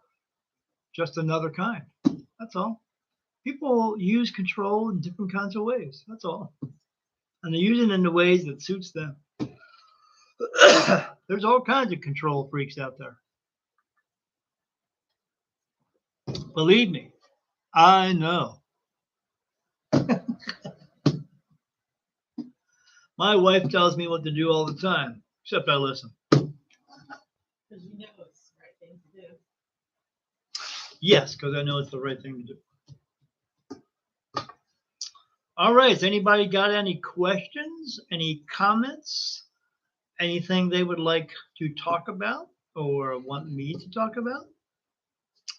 We've covered relationships. We've covered heaven and angels and what they look like and who they are.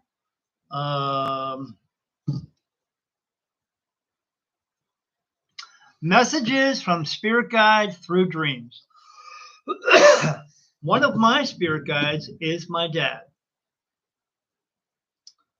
But in the last couple of dreams I've had with my dad in them, my dad is with me, but he's not saying anything to me. And the reason being for that is because my dad is just regular spirit. He is himself minus his body. And he helps me with some stuff, but I have the highest of the food chain there, archangels. They help, and I'm getting a yes right there. They help me with everything. I don't, when I have a decision to make that really, like, what, if I want to go riding or if I want to do this or go to this place, or I ask. I was actually riding my bike today and I said, should I go all the way up through Dover or should I get on Route 10 right here? So I said, let me ask, should I go all the way up to Dover and go past Buffalo Wild Wings that way? And they said, no. And I said, go on Route 10 and then take the bypass from there? And yes. And they're answering me yes right now. Yeah. And it worked out. So that's how much I ask them. In dreams, they do come to you in your dreams. But they are not necessarily going to look like, what's that? That's what? Some little message came up on the screen. What did it say? First one, free call, something, I don't know. Yeah, I'll ignore it. So they will come to your in your dreams. They might not look like they do now. They may look different in your dreams. But if you're having dreams and you have people talking to you in your dreams in something that's relevant to your life that's going on now, you wake up and you remember, write that shit down. Always write it down. Keep a journal. Keep a log of it all. Because eventually it's going to start to make sense. Or it just makes sense when you wake up and you go, holy shit. I was thinking about buying this car. And in the dream, they said, I need to buy the car. And then you happen to go buy the car. And they give you some fantastic deal they never would have given you any other day. And you go, holy shit, I could. Yes. So, My wife tells me to stop banging the table. Mm. I'm annoying, whatever. So yes, they can absolutely come to us in our dreams and communicate with us to let us know, because in our dreams, you are in the most lucid state you will ever be, other than being dead and with being meditation. You can be in a lucid state with meditation, but sometimes you may hear a noise and that just wakes you out of it. Whereas sleeping, it takes a little bit more to wake you up, unless you're a real light sleeper. But that's when you are closest to heaven. That's when you're sleeping and you're sleeping and your soul rises up out of your body. It's still tethered, but it's out of your body. And when, like, my dad comes in to talk to me, if I really wanted to see my dad, I could just wake myself up and then he would be standing right next to me here, connecting with my soul. And that's what they do. If it's somebody you recognize and they've passed away, and you're able to actually wake yourself up out of that dream, you'll see that person standing right next to you. They'll turn around, look at you, and give you a smile. Sometimes you don't want to wake yourself up out of that dream. You want to go through with the whole dream so you can get a message from that. But yes, absolutely, they can come. They'll come in our dreams and hang out and talk to us and just chill with us, or warn us of things, warn us of coming things that are going to happen that could be disastrous for us, and they'll try to keep us from being in those places. Or they try to tell us things to look out for us, to look out for us in good ways, to let us know something good's going to happen soon, and keep an eye on that. But yeah, they come to us, and it's a good thing. Again, it's all about paying attention, listening to what they say, deciphering what they say, and then following through with what they tell you to do. And as long as you can do that, you'll be on the correct path. You'll remain on the correct path. But if we constantly talk ourselves out of it and second guess ourselves, you will be on the alternative path. And you will come back again.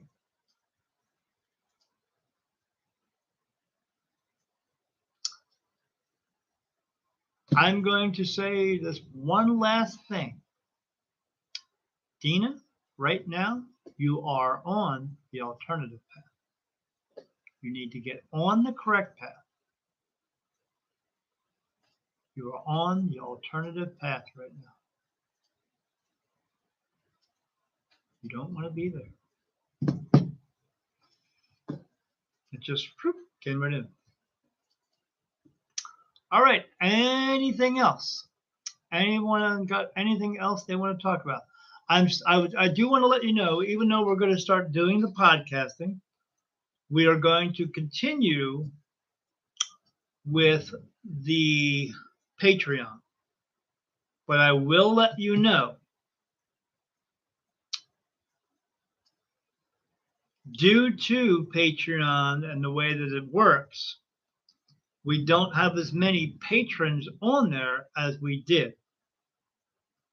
So we're going to continue to do Patreon up until the end of June. If we don't get any more patrons than we have now, then I hate to say that, but it's just not worth it for us to do that. We will still release videos, because doing the podcast, the audio part of the podcast will go out in audio podcasting platforms, but the video that I do with that podcast will go to YouTube. I hate to end the subscription for for people there, but it'll be from now until June. They will get their last reading at the end of June, and then we're just going to turn it off if it doesn't get better. But I will let everybody know at least by the first week or second week of June what's going to happen with that. But as of now, we're still on Patreon. We're going to still continue to make videos for it. We're still going to do the live thing here on YouTube. And we will now be adding, I'm still doing readings with people. And we will start doing podcasting. And the podcast, we're thinking about doing that twice a month. The podcast is going to be a little bit different. Some of my videos end up being like 30 minutes long, something like that. And I'm looking at my wife, and we are going to make them shorter. So they're going to be no more than 15 to maybe 20 minutes long, if that. Maybe try to stay in the 15 to 17 minute long podcasts, and it'll only be done twice a month. But with the podcast, you're not going to always just see me. You'll see my wife on camera with me, and we'll be talking about things. Or I have like 3-4 other friends that are also mediums, and some of them do like tarot cards, and one of them is a medical medium where she helps people heal themselves, and one's a hypnotist, and I'm going to try to get them on the show as well. So you'll see just more than me and me yapping my head off. You'll get other opinions about things for people. We're also going to be able to do call-ins. So I'll let people know on the day and the time that we're going to be doing the actual, because we're going to record them. It's not going to be live. We may get to live streaming eventually, but first off, it's going to be recording stuff. I will let people know on my Facebook page when we're going to be actually recording the podcast. And if you want to call in for it with a question, it'll actually make it onto the video from the call-in, like calling into a radio station. It'll be the same thing. So people will be able to come in.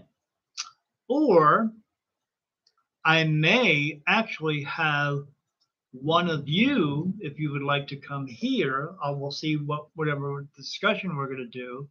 I may have one of you come here and be part of the podcast, be one of the interviewees of the podcast. So I want to make it, like I said, more interesting. We want to try to put as many different types of subjects out there, not just spirit, but like I said, all the other grounding stuff and UFO stuff. And because I don't know if you know this or not, but if you go on, my wife sent me a link. If you go on my Facebook page, my wife sent me a link of this newscaster on Fox News, and she was talking to Senator Rubio, Marco Rubio, the other day, and she asked him about a briefing that was supposed to come out, but she asked him, "Do you believe that UFOs or ETs are flying around above our skies?" And he said right in the camera, "Yes, there are. There are unidentified flying objects flying above us in the skies. We don't know who they are, but we sure do need to find out." And she said, "What do you think? They're aliens?" He said, "I'm not going to speculate who they are. I'm not going." She said, "Do you think it's Russia or China?" He said, "I don't know if it's Russia or China. I'm not going to speculate that. But I do know, whoever it is, we know it's not our technology. We don't think it's any technology around here that we know of, but we need to find out who it is, what's going on, and why they're coming." So he was actually admitting that there are such things as UFOs. Because there are. Because they are here. And they've been coming here for thousands and thousands of years. There's proof of that. There's pictures of it in in Egyptian times. They showed people standing around. They see these things. It looks like a UFO in the air in the picture because they've been coming here. Because we didn't build the pyramids. Who the hell do you think? We don't have the technology to do that. They do.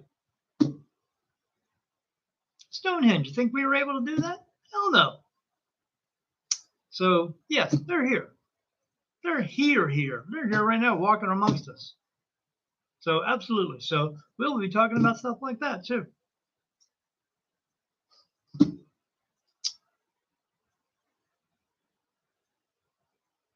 Deborah says, can you talk a little bit about the ETs? And now she says, oh, you are. Yeah. Too late, Deborah. Come on, you got to speed up, lady. Usually you're going 1,000,000 miles an hour already, and now you're slow. Now you can't catch up. Yeah, but our previous question just before that was, might sound crazy, but where do your eyes go when you meditate? I never know. I look out straight normal. Your eyes go into your third eye. That's what you're seeing. And that what your third eye is your consciousness. Your consciousness is seeing more than what you can see here. Although, as I think I was telling you or Tammy, I'm getting all mixed up because I've talked so much in the past couple of days. I will go into my meditation room, my little office, close out all the lights out. I got to black out the window because there's some light coming through. And I'll close my eyes. I'll play my meditation music because I don't do guided. I put music on, these binaural beats or whatever it is. And I'll listen to it. And as soon as I hear that music, close out the lights, man. I'm in like that. It used to take me 30, 40 minutes. Now with that music, I'm in. And I'll close my eyes, but it's dark as shit in there anyway. And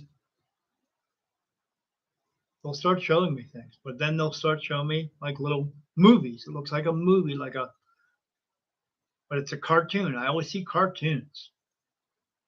Except about 2 weeks ago, they showed me this big graveyard. I was walking around in a graveyard again. They showed me that years ago, and now they showed it to me again. But I see cartoons.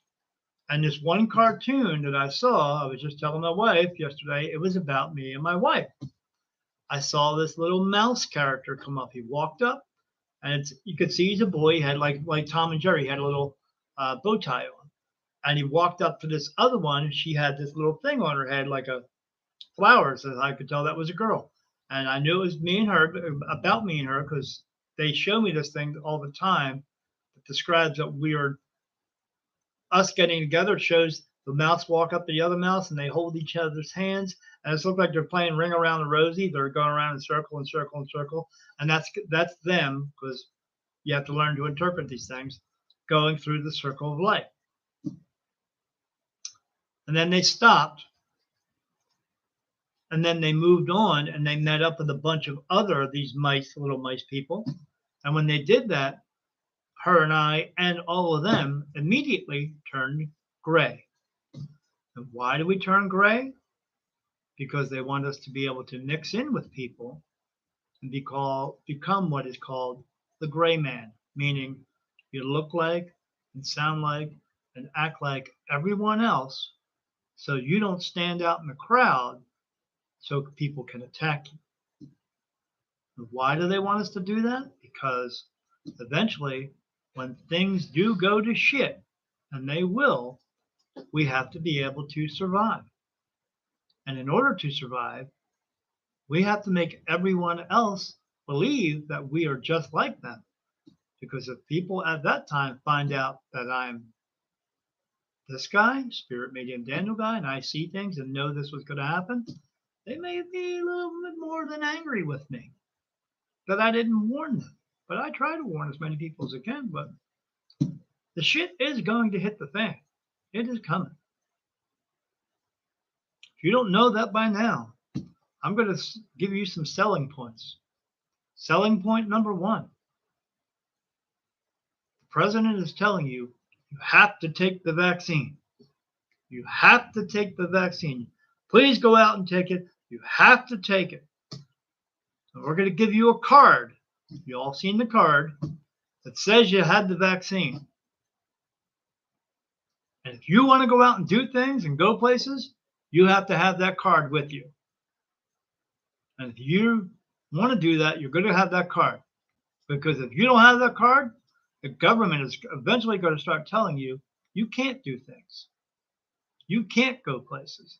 They won't let you travel unless you have that card. It's so much so, my wife told me they are even going to have an app for it on your phone to show that you got the vaccine. Why would they do that if they didn't mean business? They want you to prove you got the vaccine. And you have to be able to show everybody. It's number one. Number two, you've all seen them, the ads for Bitcoin. And now, wherever you go, they want you to use your ATM and credit cards, and they're trying to not accept cash because they want to turn everything into an electronic money system. And when everything goes electronic, I'm going to give you a new perfect example. My wife, who's sitting over here, recently tried to use her debit card from the credit union. And she bought something that was overseas. And then after she bought that, she tried to use her debit card. And when she did, it wouldn't work. And she tried over and over and over, and it wouldn't work. So she had to use a credit card. Then she called the bank, and when she talked to them, they said, well, you bought something from overseas that's not on our list of buyers. So we canceled your card. And my wife's like, what do you mean? How can you just cancel my card? I decided to buy that. And they said, well, we didn't like what you bought. We didn't like the company. So we just canceled your debit card. Because it was overseas. Because it was overseas. And they never called me. Wasn't made in America. And yeah, they never let her know that they actually canceled the card. So she had to go get another card. So that's out of your way and out of your time and money and all that stuff. She goes and gets another card. She has the card. She's buying stuff. Then she tries to buy something else again overseas. And what did they do? They canceled her card a second time and still, again, did not tell her this time. And she called them up and they said, yeah, we canceled it. Why? And I heard her on the phone. She said, because it wasn't on our list. Because it was overseas. It was overseas. It wasn't on their American list of people that they want you to buy from. So they canceled her card again. So I told her this time, get rid of that fucking bank, get out of that bank, move over to Citizens Bank because I never have any trouble. And now she just got a Citizens Bank card. When they make everything electronic and you go to buy something, and if they decide that they don't want you to buy it, all they got to do is hit a button and you ain't getting shit. They could say, hey, Dina, she's changing the oil in her car, and instead of just buying one, a regular oil change, she's going to try to go to a store and buy 5 filters and do it herself. And they could think, we don't want her to do that because we want her to have to go to a station and pay more money for it to keep the economy rolling. And they're going to go, ding, cancel your card. Or ding, put a halt on your account. Why will they do that? Because they can. And they will. And they have. And they have. They've done it twice to my wife. They've done it to other people. So how much of that do you think it's going to take before people go off the fucking chain? It's coming. When they have control of all of our money, they have control of the power. What do you think brownouts are? They decide that one place needs more electricity than another one. You're not just losing power. They are turning it off. You don't have electricity because they turned it off on you. You can't take a fucking shower because your water pump isn't working, because your electric isn't working.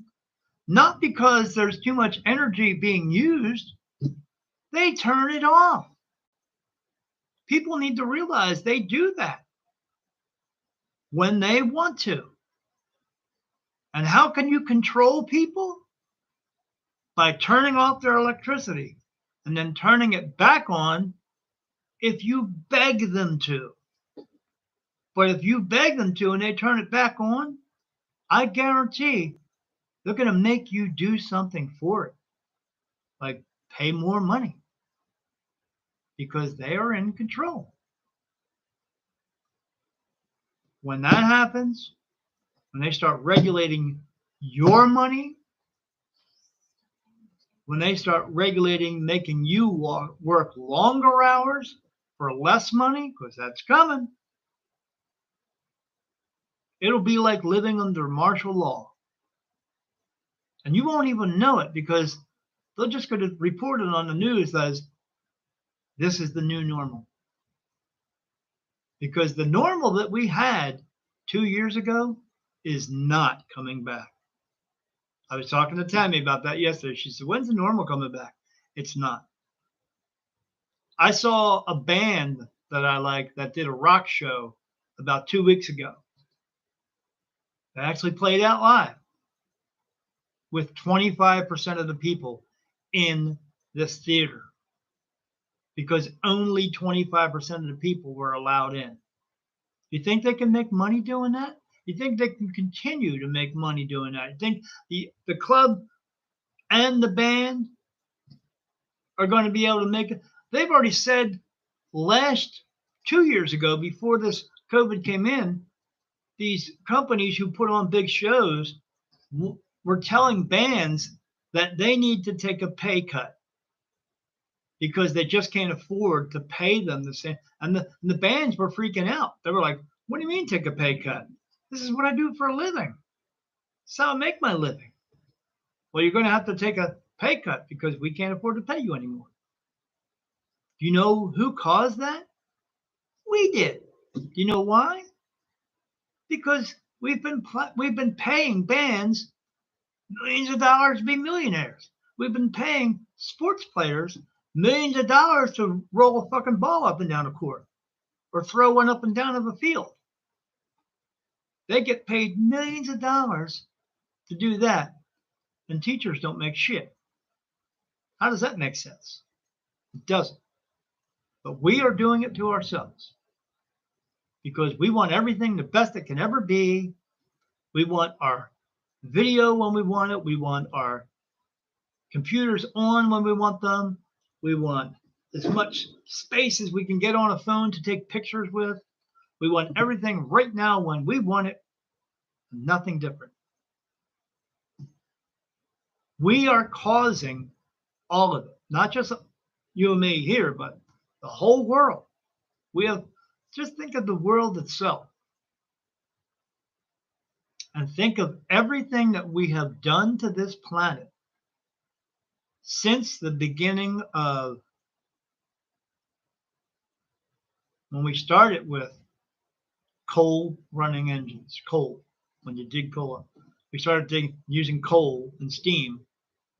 And then from that, we went to fossil fuels using oil.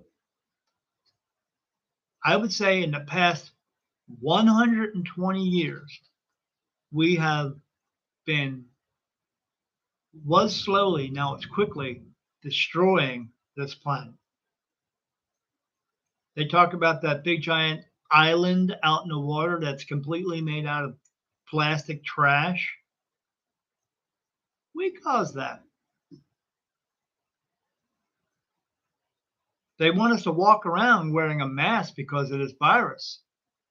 Why aren't we wearing masks because of all these smokestacks with all this shit coming out of them? Or the nuclear plants and all the shit coming out of them. 60 years ago, we were blowing up bombs in the desert to test nuclear weapons, and nobody was wearing a mask then.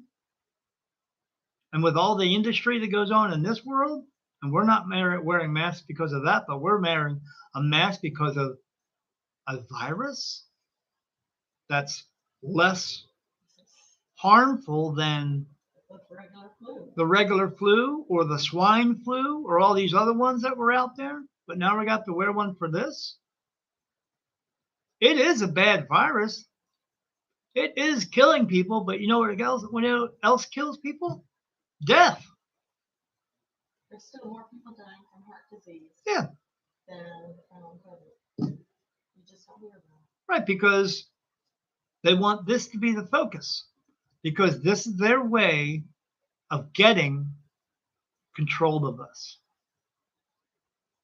Because they're telling everybody to wear a mask, and now you have to. They're telling everybody you have to double mask, and now you have to. They're telling everybody you have to start using your debit cards and credit cards, and you can't use cash anymore, and now we are. They told everybody that there was a change shortage, and now that change is coming back, when you go into a store and try to give them change, they don't want it. Why would they not want change if there was a change shortage? Because there was no change shortage. People just stopped going to the change machines because they didn't want to go out anymore. But that doesn't mean there was a change shortage. This is just their way of stopping things and making us come in closer and come in closer, and then putting a fence around us all to control us, to tell us what to do. It's like fish in a barrel. But it's okay. So you have to be aware of all this. They are trying to control us. Don't let them. Don't let them do it. Because once they get a hold of you, they're not going to let go. Just like anybody else in our lives who are negative. When you have negative people in your life, if you continue to allow them to be in your life and be a negative person in your life, the only person who suffers the most is you, and the only person to blame is you because you allow them to be in your life. Let them go. We don't really watch the news because it's all crap. They show you crap. So we don't watch it. I don't want to watch crap all day long. You notice on news, every once in a while when we do watch it, there's no more feel-good stories. They let go of the feel-good stories. They used to have a feel-good story at the end of the news. It was all bullshit news about blah, blah, blah, and fire and death and all this and war. And at the end, they had a good feel-good story. They don't even do that anymore because it's not about that anymore. It's about just being controlled. So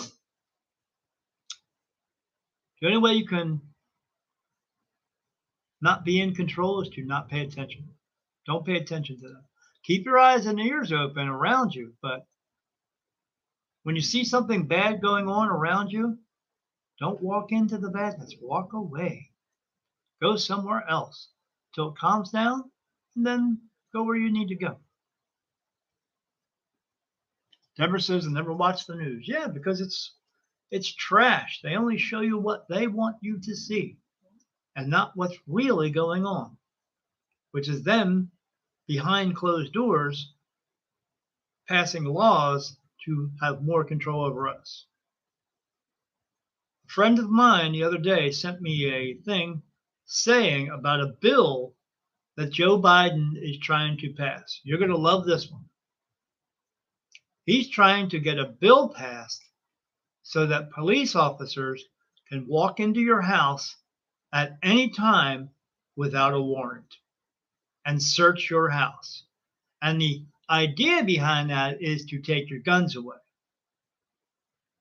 So they can say, we suspect you of having guns. But then because of that, you can walk into your house and see whatever else you have without having a warrant. Now, they're trying to pass that. It's not going to pass because it's unconstitutional. The Supreme Court won't let that happen. But the idea of that happening can scare the shit out of you.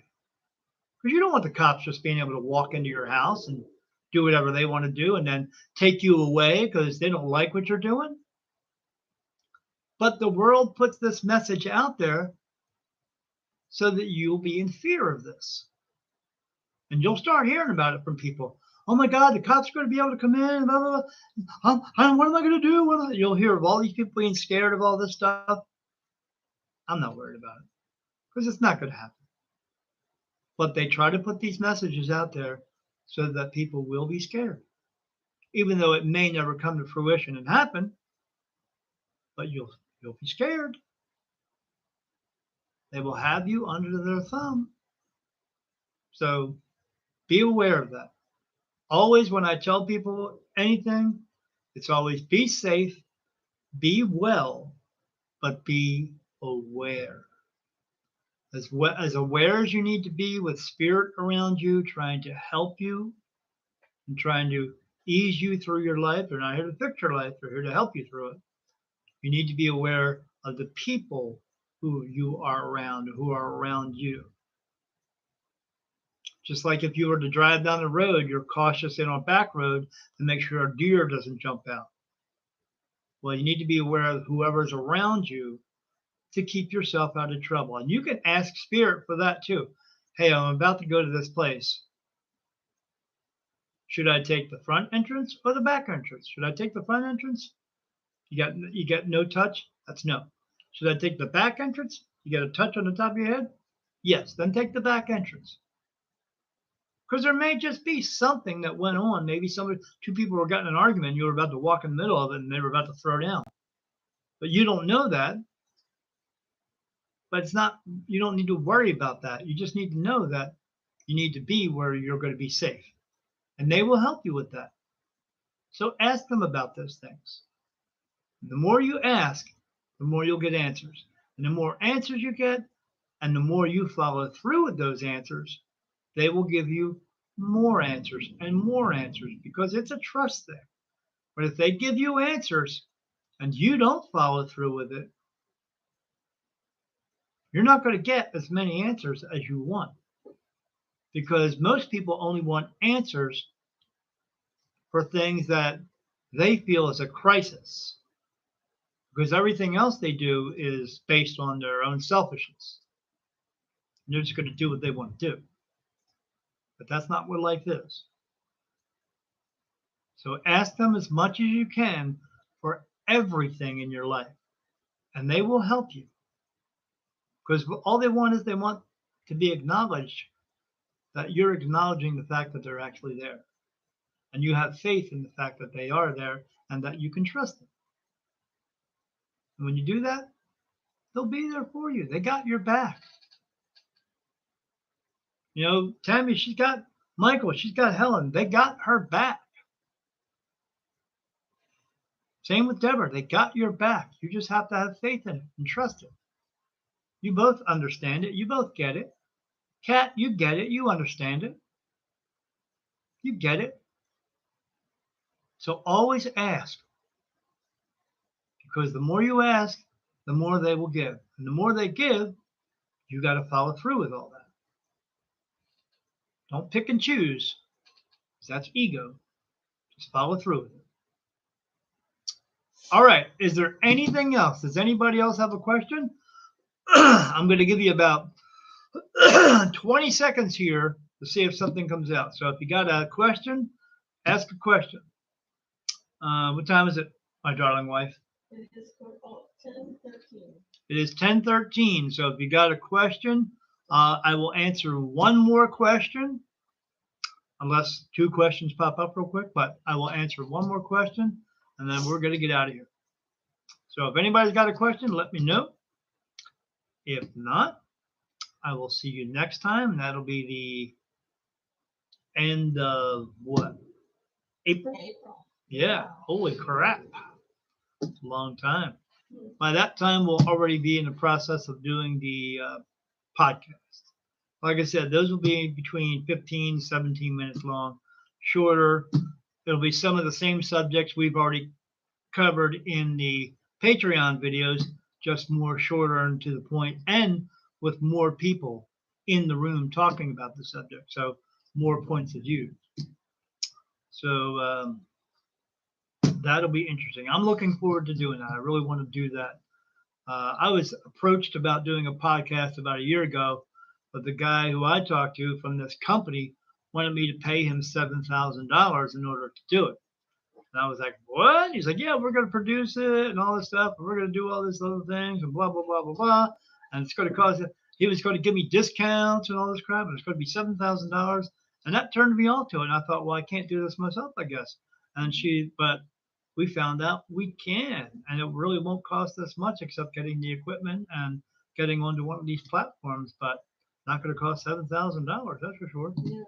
So who says that? Deborah, What about shows? Illuminate. So, Illuminate Festivals. We are still in with Illuminate Festivals. We are not doing any shows with them because they are not doing any shows right now. We actually had shows booked for the entire year of 2020, and they kept postponing them, not to their fault, but because of the governor of Maryland and in Delaware. They couldn't have the shows, so they had to postpone all the shows. They start postponing them for a couple months, and then when that couple months would come up, they had to postpone it again. They did all that mess.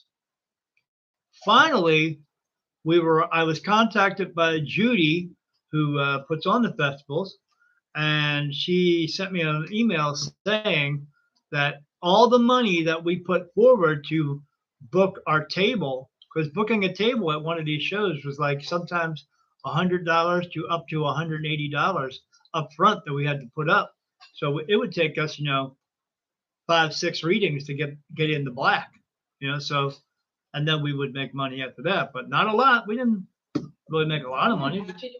Yeah, we're happy to break even just as long as we were helping people. But all the shows as of now are canceled. They're not postponed, they're canceled.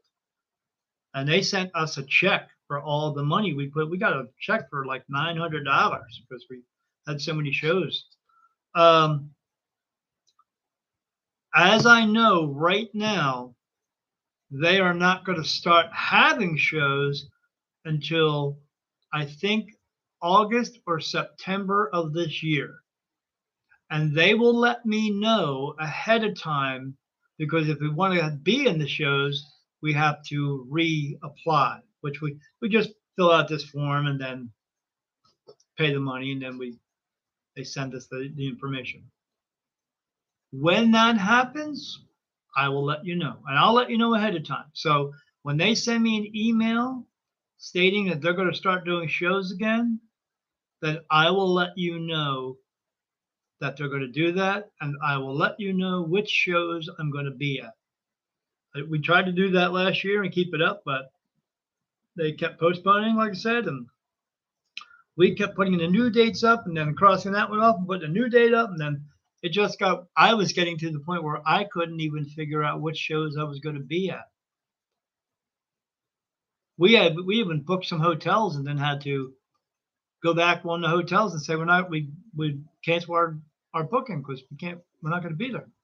So and one of them was like this log cabin thing. We were really looking forward to go to that. Mm-hmm. But now it's going to be a little harder for us because back then we had one cat and now we have 7 cats. So we have 2 full-grown cats and 5. They're all about a year old now. So we're going to have to find somebody, if we're gone longer than one day, to come here and check on the cats for us. But when we find out what's coming, I'll let you know what's coming, and I'll let you know ahead of time, and then I'll try to keep you updated as far as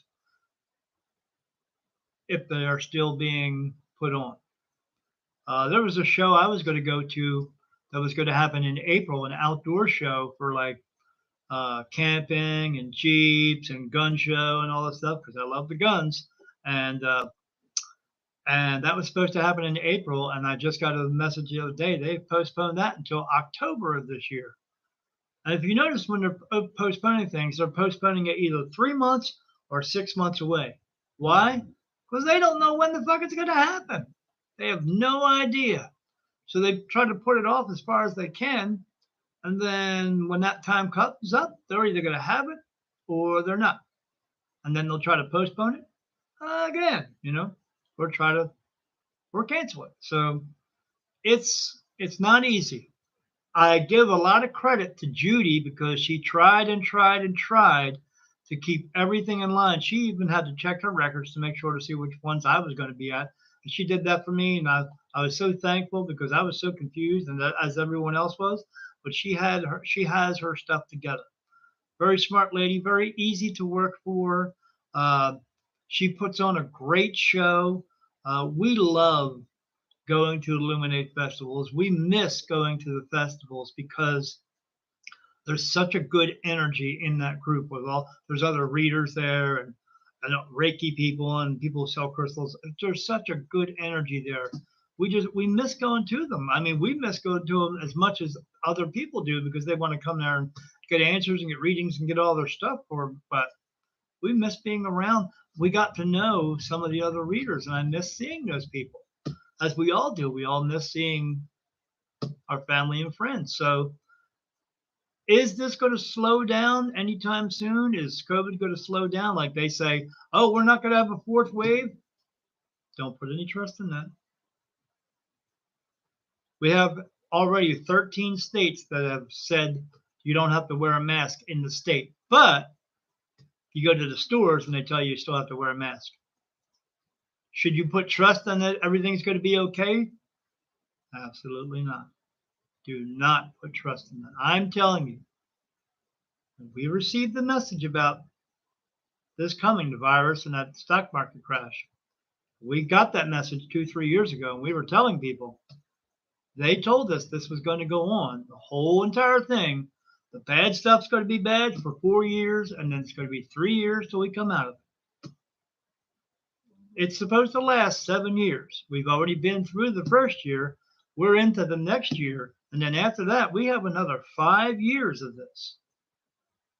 So when I say it's going to be bad for a while, it's going to be bad for another 5.5 years we have left of this mess. It is not going away anytime soon. The only thing that's coming now is the control part. So watch out for that.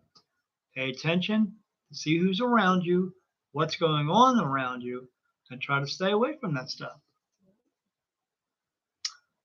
In May, they're going to have or not have a Karma Festival. I would say probably not. We don't do the Karma Festival. I will tell you the difference between the Karma Festival and Illuminate. When we would go to Illuminate and sign up for them, like I said, it was like the one in Lewis, it cost us $100 to sign up for that one. The one in Ocean City was $100, I think, or $120 to sign up. Karma Fest, for us to go to that one, is between $300 and $350 for us to sign up at Karma Fest. We would have to do, at our rate now, 7 readings before we'd make any money, or even after travel expenses and all that, we'd have to do 8 readings. No, closer to 10. Okay, closer to 10 readings before we even broke even. And within a day's time, the most readings I ever did in a day's time was down in Virginia, and we did 18 or 19 readings, which was good. But the next day, not so much. Yeah, the very next day, I think we had 3. So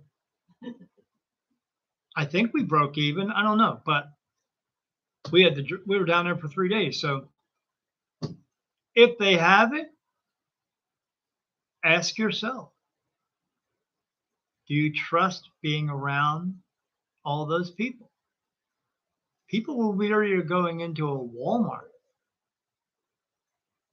Do you trust being around all those people? Because people are going to be walking around without a mask on because they're outside.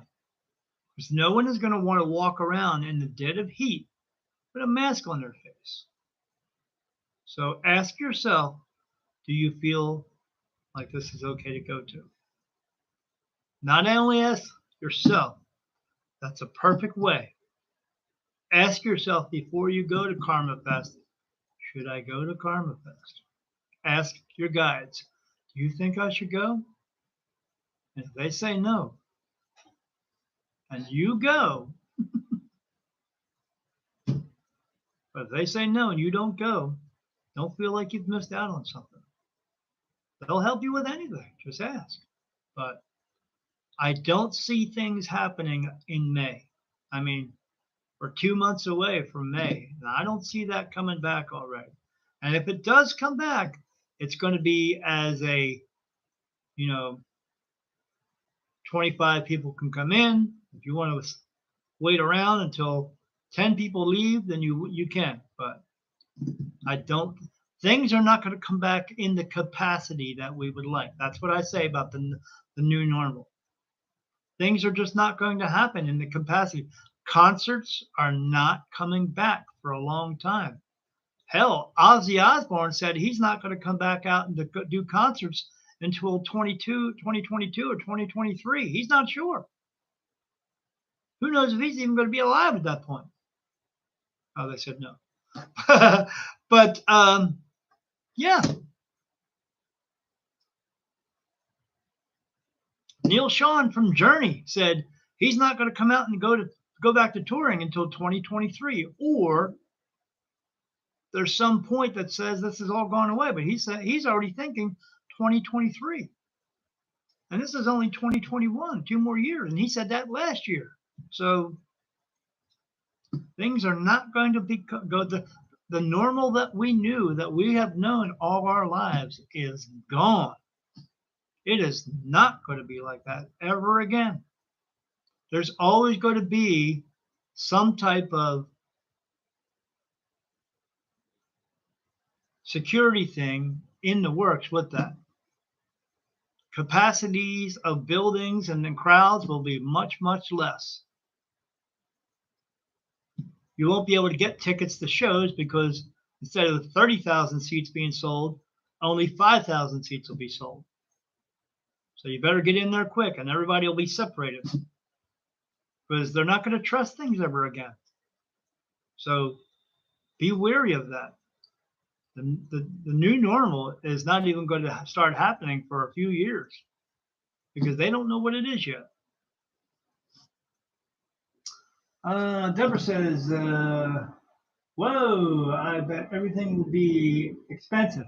Absolutely, because if you're going to put on a show and you can only have a quarter of the people or half the people there, and that band who was going to be there, say it was a band, and these 80s bands, they used to make hundreds of thousands of dollars. They don't. They make, like, to have them come in a club, it cost the club like $10,000 or $12,000 to have a band come in.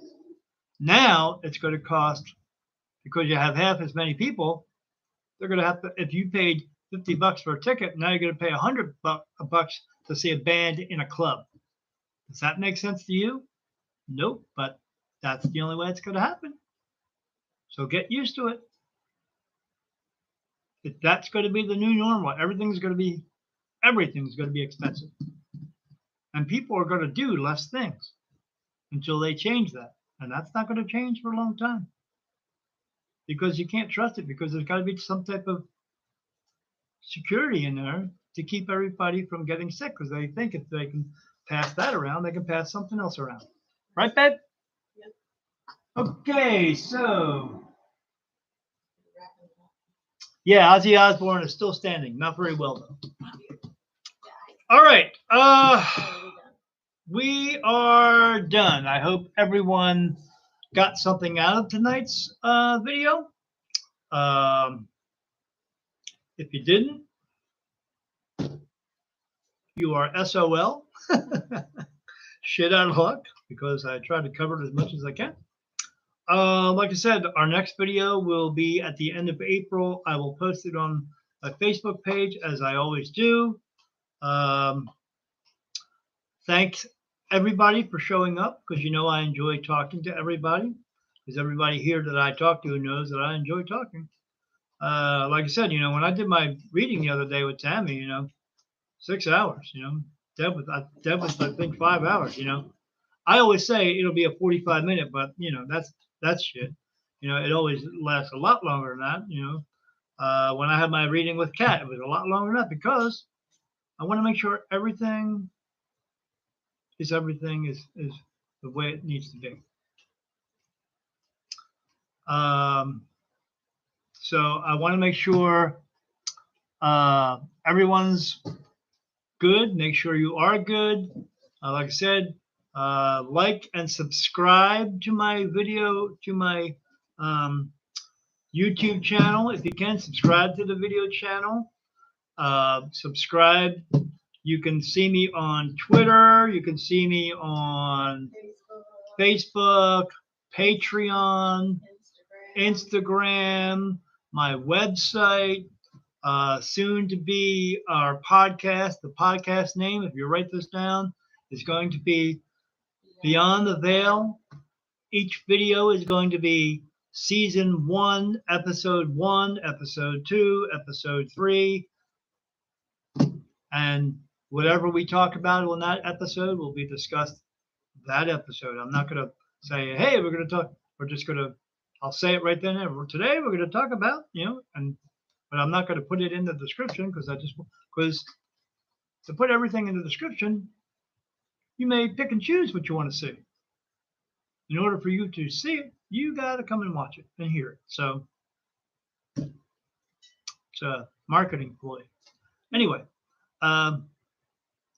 everyone have a good night. Have a good weekend. Enjoy your day tomorrow. Then you have Monday. To me, it's just another day. Every day is just another day. Tomorrow night, my wife and I are going to go hunting for some wallpaper to put up to make the next part of our little studio here. So everyone be good, be safe, be well, and be aware. And I will talk to you soon. Like I said, Kat, get up with me. I'll get up with you, Kat, and I'll let you know what my schedule is going to be like. And if you want to come in person or if you want to do a FaceTime, you'll let me know. And I'll schedule your next reading for you, and then we'll go from there. Everyone else, I'll talk to you as soon as I talk to you. And be good and live within the light. Good night, everybody.